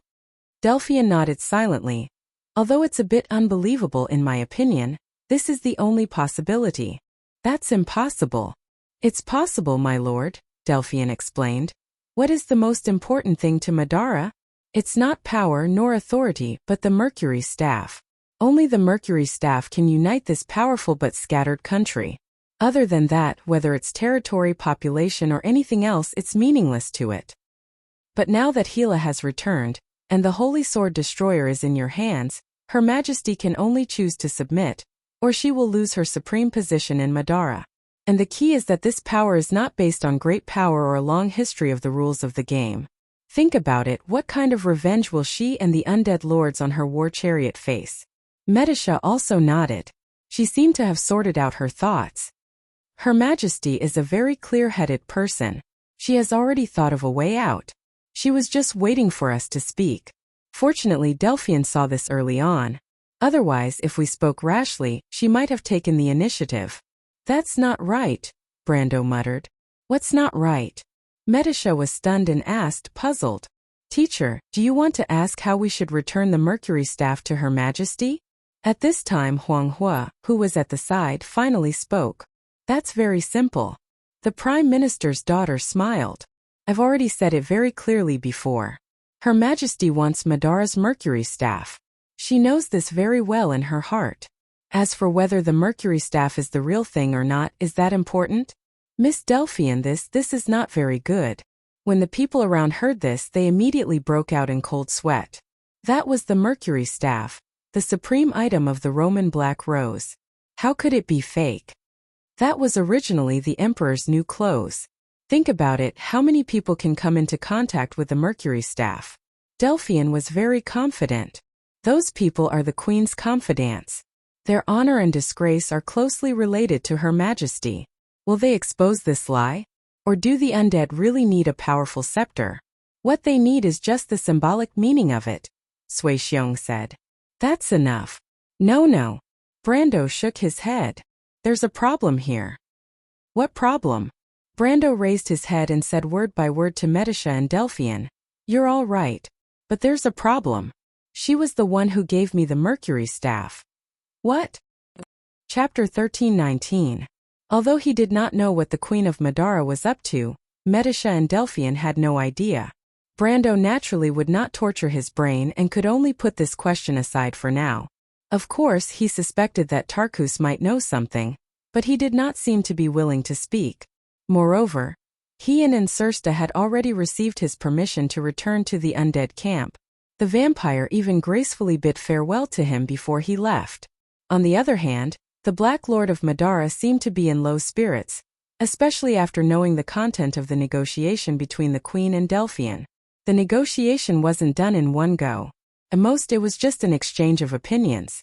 This agreement also involved a lot of details such as the specific range of Madara's kingdom, how to set up the buffer zone between Awin and the Black Rose of Bromando, how to go about the Second War of the Black Rose, and so on. There were also a lot of clauses on how to ensure that the content of the agreement was followed and implemented. These were all delineated and negotiated with Her Majesty, and there were bound to be disputes and bargaining. Although Brando was not sensitive to politics, he had at least experienced the negotiation between the princess, the northern nobles, and the king's party. He knew these details very well. He entrusted all of this to Delphine. Although he wasn't sure what this woman was thinking at the moment, he didn't have a better choice, did he? Medisha originally wanted to participate in the negotiation as an assistant, but she was rejected by Brando. He did not think that the Silver Elf princess would be of any use when the Prime Minister's daughter was in charge. Moreover, Wuxia wanted to see her. To be exact, she wanted to see Medisha and Hippamera. Brando originally thought that the high and mighty evil dragon had already left, like the fog of the lost ones. However, he did not expect that after the battle on the ground came to an end, the dragon's figure appeared above the clouds and asked to see his two subordinates. Brando was a little worried, but Medisha pointed out that the reason the dragon wanted to see them might have something to do with their identity as planeswalker creatures. This reminded Brando. He thought about it and realized that this Hepta Dragon Queen was also a planeswalker. She did not see anyone else, only Hippamera and Medisha. She must have noticed their identity. Therefore, after asking the two of them for their opinions, he thought that the evil dragon's identity as a planeswalker should not have any ill intentions towards Medisha and Hippamera. Therefore, he brought them over to the war goddesses in strange armor. After all, the Dragon Queen was already a famous existence during the War of the Holy Saints. If possible, Brando did not want to become enemies with her. After sending off Medisha and Hippamera, Tarkus and Insursta had also left. Phoenix Fire, Fang Qi, Adney and the others were still resting on the battlefield. Brando had no choice but to return to the undead army alone. At this moment, the undead had already disarmed themselves under Delphian's supervision. The undead's method of disarming themselves was very unique. Usually, only the Black Knight, Pale Knight and Lich would symbolically hand over their weapons. Meanwhile, the low-level undead that occupied the majority of the undead army, such as the Crusader executioners and skeleton soldiers, would be dismembered on the spot and turned into piles of bones. As a result, the undead army on the battlefield instantly shrunk by more than 2/3. This was because the undead army brought by the Queen was more elite. Less than 1/10 of the undead army of the Dark Lords were left after disarming themselves. However, Delphian alone could not convince the rest. The low-level undead only knew how to obey and were the best soldiers. However, the intelligent high-level undead were often greedy and unruly. If not for the help of Ekis' daughters, the undead lords would not have willingly handed over their command. Among the ladies that helped, there were naturally a few that Brando was familiar with. However, the first ones that Brando saw in the wolf pack were not the Kohua sisters. The dark Kohua and the kind Kohua seemed to have been avoiding him. During the battle, Brando had seen the two sisters from afar, but once the battle was over, they ran off to who knows where. It was not that he wanted to see them, but he was the most familiar with them among Ekis' 12 daughters. In particular, the kind Kohua had a good relationship with everyone in Valhalla. He wanted to get some information from her. Unfortunately, the heavens did not comply with his wishes. The dark Kohua clearly knew what he was planning and had long since avoided him. The first one that Brando saw was Timmy's. He had met this silver-haired girl once outside the elemental barrier. This was the second time they had met. This time, the latter was not as wild as she was outside the elemental barrier. At least she was wearing a white dress. The bohemian-style dress on her body set off the little she-wolf's extraordinary beauty. She was not wearing shoes. Sitting on the back of a male wolf, she swayed her snow-white feet and greeted him politely. "Good evening, Mr. Brando." Brando was not in the mood to greet this little she-wolf. In theory, he should be grateful to them. If not for the 12 daughters of Ekus leading the wolf pack to appear at the last moment, he might not have been able to defeat the undead army, even if they had ruined his plan in a sense. But the problem was that Brando was very clear about the real reason why the daughters of Ekus took action. From the words of Her Majesty the Queen, the agreement between Ekus and Martha might be real. Although he was not clear about the inside story, Ekus was known as the mother of monsters. With the future of Wond and Erwin in the hands of such a greedy wolf, he found it hard to believe that she would do anything good. She might betray the Twilight Dragon, but would she betray him? In the Pale poem, the Twilight Great Wolves were known for their greed and desire to destroy everything. This tendency could be seen in the 12 daughters of Ekus, let alone the mother of monsters. Would she turn over a new leaf because of an agreement? That was impossible.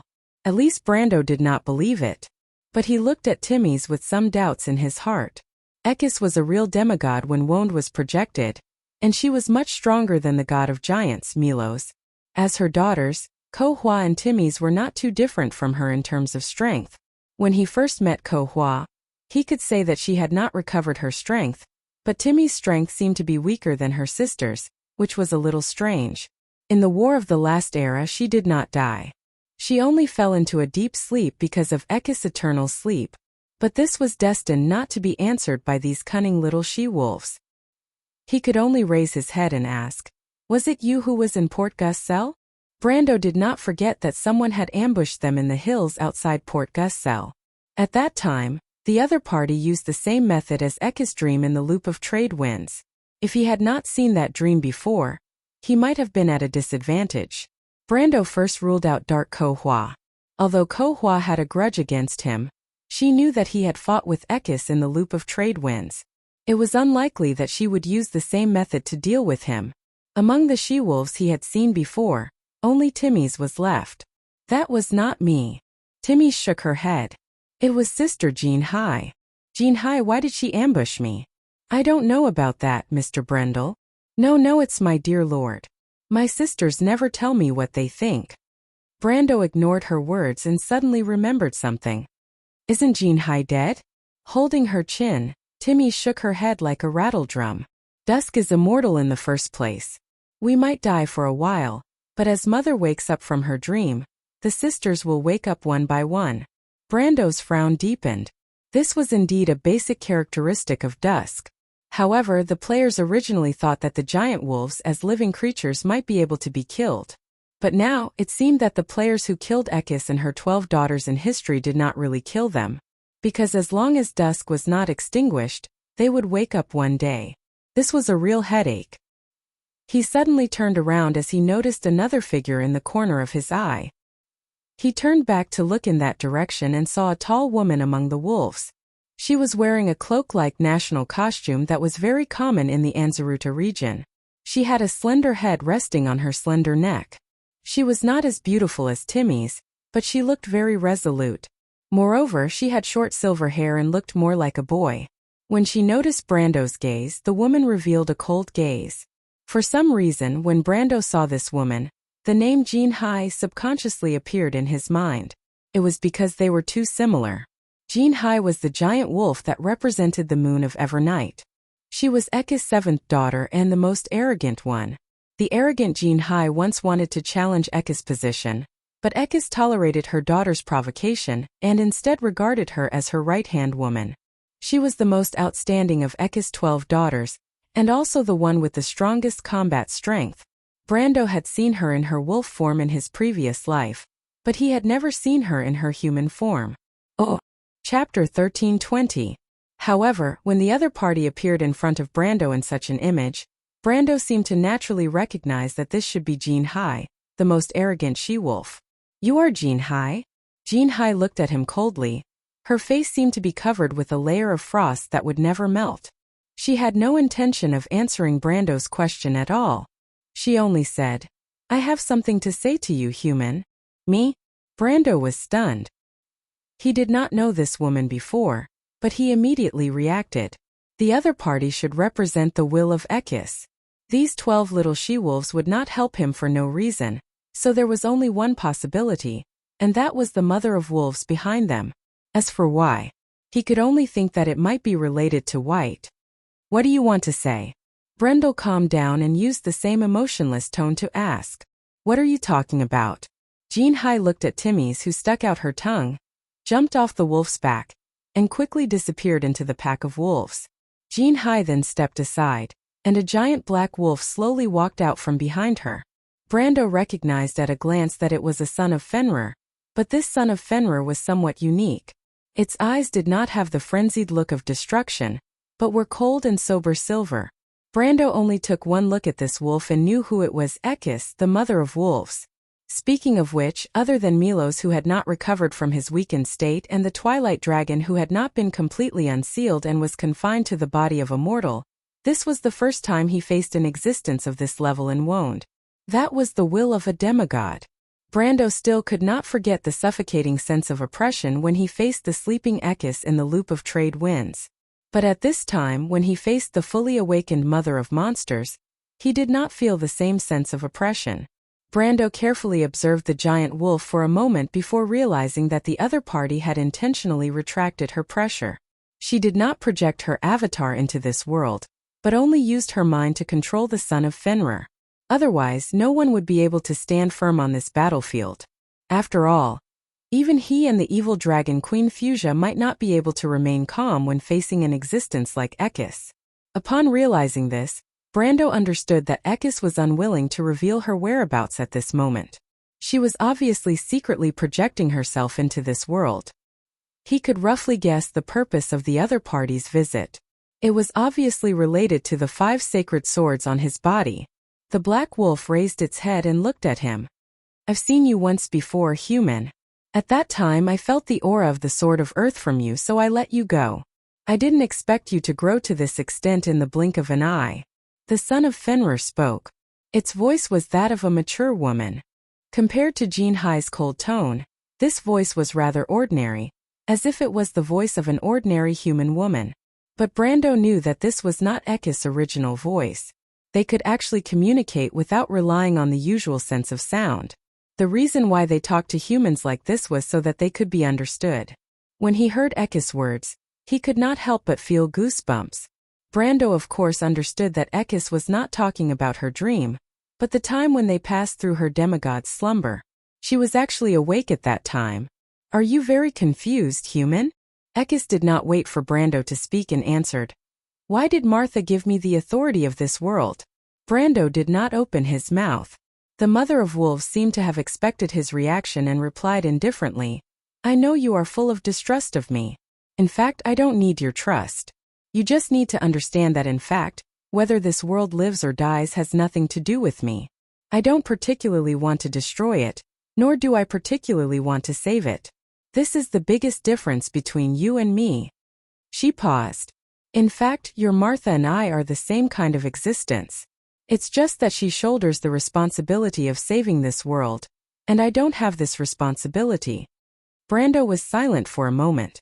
If it was in the past, he might have already refuted.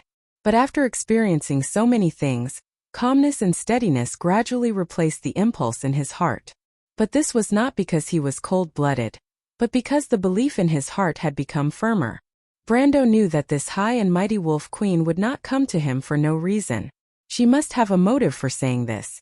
Perhaps she wanted to cooperate with him, although it sounded very unreliable. Then what are you trying to say?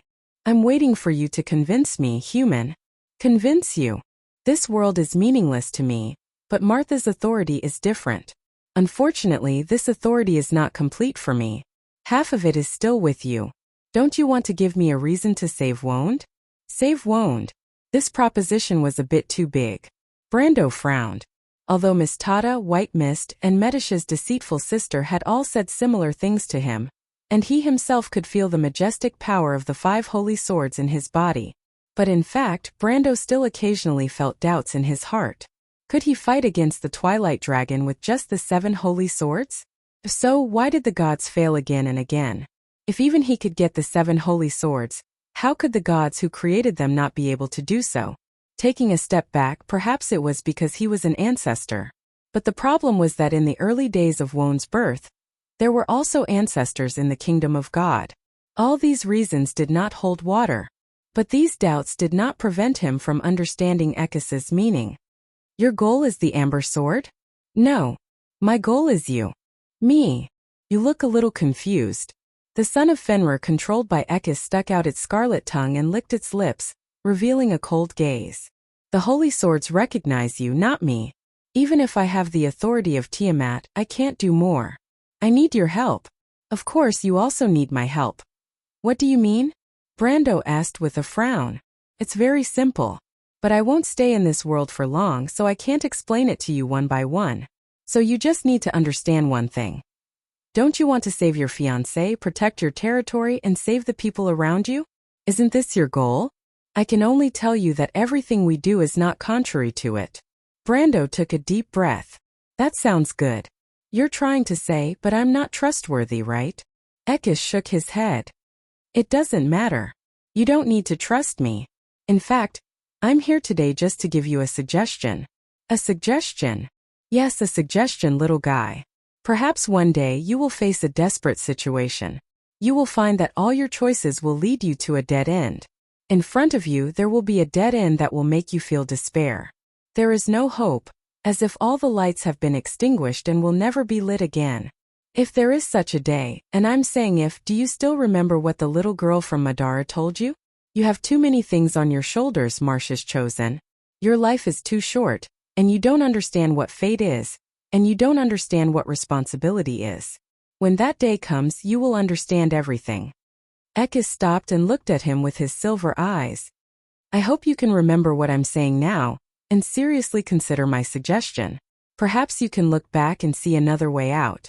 We can protect all the precious things and make this world start anew. Listen carefully, Brando. He called Brando's name for the first time and said softly, You don't want the world to be destroyed because of you, right? Perhaps you can give it a better choice. Brando stared at him. I don't understand what nonsense you're talking about. You will understand. Ekis smiled slightly. The son of Fenrir suddenly convulsed. Black blood gushed out from its eyes, nostrils, and ears.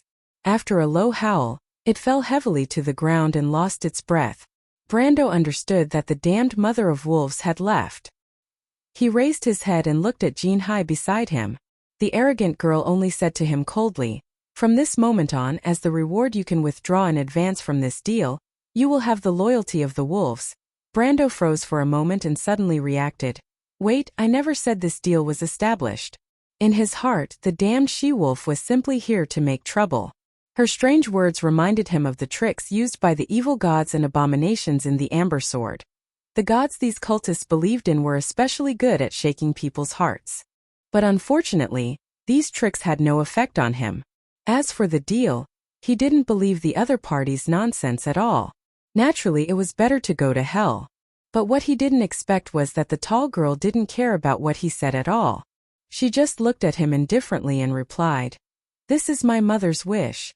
I'm just stating a fact to your excellency. As for whether the deal is established or not, and what your excellency thinks, it has nothing to do with me. That works. Brando was dumbfounded. He wondered if Ekis trusted him that much and wasn't afraid that he would go back on his word. No, to be exact, he would definitely go back on his word because he didn't intend to do as the other party said. Believe that the mother of monsters is trustworthy? Brando felt that he wasn't that stupid. In fact, this was also the reason why he didn't understand why Martha and Ekis would reach an agreement. But now what puzzled him was that if he had to choose between himself and Ekis, Brando felt that it was more likely to be himself. After all, whether it was the Black Prophecy or the Pale Poem, the Wolf Queen was known for her cunning and greed. As for himself, in the eyes of the senior, he had always been known for his slow thinking. But this obviously couldn't explain the other party's current choice. Brendel thought about it for a long time, but the only conclusion he could come up with was perhaps it had slept for too long, and the mother of monsters had become stupid from sleeping. Chapter 1321. Medisha felt a shadow approaching her. The wind caused her silver hair to dance like tassels. Although Fuchsia landed on the ground, she was still quite a distance away from them. She landed beside Leviathan's crystallized body and raised her head proudly while folding her wings. Under the moonlight it looked like a dark mountain. At the top of the mountain, there was a pair of golden eyes staring at them like two bright moons. "Greetings, esteemed Lady Fuchsia." Medisha raised her head and looked at the mountain. She would be lying if she said she was not afraid. Fuchsia's fierceness was not in the current era. In fact, not many people had heard of the name of the Seven Dragon King. However, during the era of the War of the Holy Saints, the shadow of this evil dragon king on the battlefield was a nightmare in the hearts of all her opponents. I haven't heard this name for a long time. Fuchsia replied in surprise. "I was fortunate enough to meet you once during the War of the Holy Saints." The Silver Elf Princess replied in a manner that was neither servile nor overbearing. "Oh, I should have thought of that. Silver Elf, are you not afraid that I will eat you?" Fuchsia lowered her head. Her sharp beak was almost right in front of Medisha's face. Her huge golden eyes were almost taller than Medisha. There was a pair of golden red eye rings inside, as if they were burning with endless flames. She stared at Medisha, but the latter did not take a single step back. She then looked at Hippamera. The priestess was looking at her curiously, as if she was comparing the difference between this evil dragon king and her lobsters. Silver elves are still so boring." Fuchsia snorted and raised her head proudly again. She stretched out a claw, and on the sharp tip of the claw, a tiny silver card spun. This action attracted the attention of Medisha and Hippamera. As planeswalker creatures, they knew very well what that card was. Fuchsia turned around and said, "It seems that you have recognized it. What is this?" "The card of fate." "Ah, it is indeed called that. But compared to the name itself, the meaning behind it is much deeper. Little one, do you know why it is called that?" Fuchsia looked down at the two of them and asked with an arrogant tone. If it was someone else, they might have been angered by such a tone. However, Medisha knew that this was the nature of dragons. These proud lizards would always have a sense of superiority when facing other races. She would not get angry over such a small matter.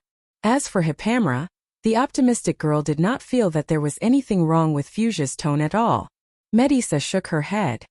"What secrets does it hold, Lady Fuchsia? Planeswalker Master did not tell you." Medisha shook her head again. She was very humble because her master was not a real planeswalker.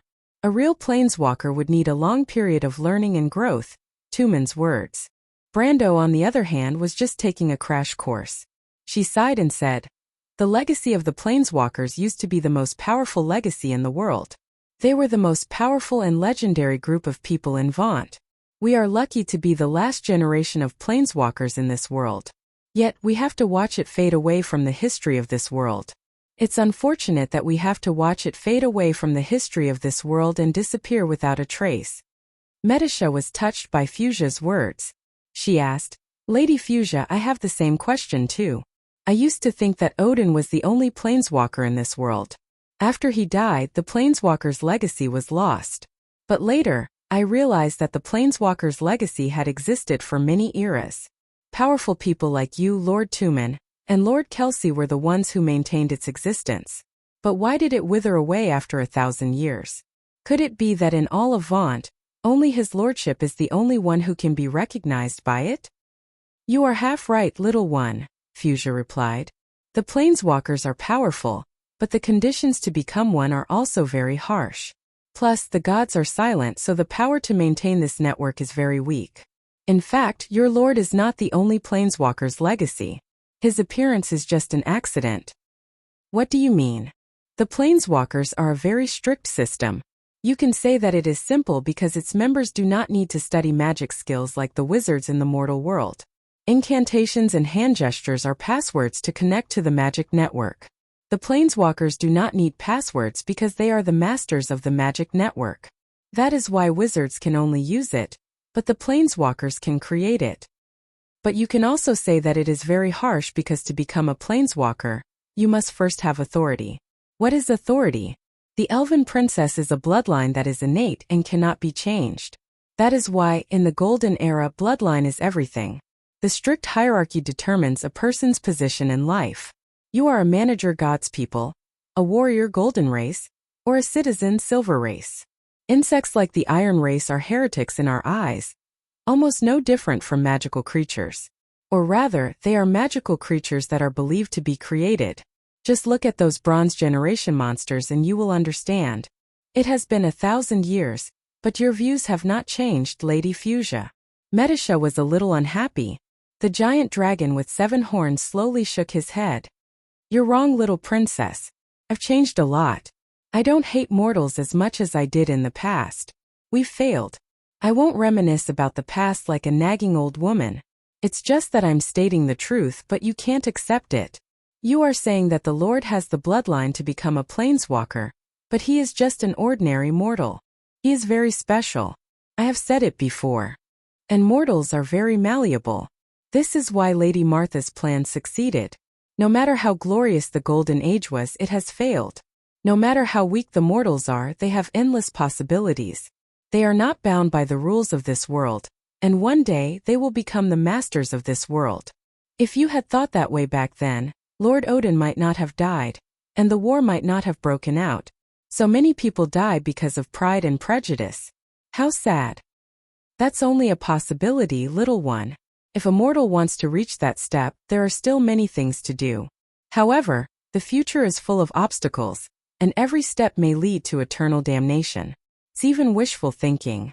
Dusk now has its own will. Do you really think it will let go of the mortal world? The Lord will destroy that will. But what about the Lord himself? To kill the Dusk, he must have the highest authority over Martha. He must take the final step to reach the top of the world, receive the blessings of the gods, and become the master of the laurel crown. But little girl, as long as the order is not destroyed, the Dusk will not be destroyed. This is a dead knot. Medisha remained silent. Fuchsia shook her head. I did not want to talk about this with you. This is a topic that has been going on for thousands of years. The gods have argued about it, and there is no conclusion. Those who argued about it have all fallen. What is left is a world full of holes. If those great beings could not save this world, what right do we have to call ourselves saviors?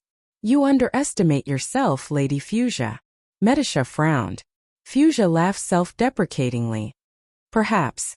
After Odin's death, I am only a paper hanger. I promised Odin to help the Bugas guard the great glacier. Now that the seal of the Dusks has been broken, every war after this may be my last. Well, I have long wanted to see my old comrades. After saying that, the high and mighty evil dragon king let out a sigh. Medisha lowered her head, feeling a little down. She thought of the heroes who fought alongside her in the War of the Holy Saints. How many of them are still alive in this world? As if sensing the emotions of the two, Hippamela worriedly nudged the silver elf princess's arm, as if trying to cheer her up. Thank you, Hippamela. I am fine. Medisha felt the priestess comforting her and turned to smile at her. The priestess also returned a kind smile. Esteemed Lady Fuchsia, Medisha raised her head and asked, why have you summoned us here? She turned around and looked at the mountain range that was glowing under the moonlight. It was actually Leviathan's corpse. The gigantic beast was split into two from the middle like a valley between the two mountains. Of course, it was not Leviathan's true body. It was probably a projection of Leviathan that the crystallizers summoned to this world. But even though it was just a projection, it was still a magnificent sight. The evil dragon did not say a word for a long time. It was as if she could see her own future from the fate of the Leviathan. After a long while, she turned back to look at Medisha and Hippamela. I thought the Planeswalker's kindling would rest in eternal darkness with me, but I did not expect Lady Martha to not let this world lose all hope. At least at the last moment, she sent you and your master to me. Fuchsia paused for a moment. Medisha, if I remember correctly, that should be your name. And that little girl named Hippamela, don't look around. I am talking about you, Lady Fuchsia. Don't interrupt, little girl. Your power is still too weak.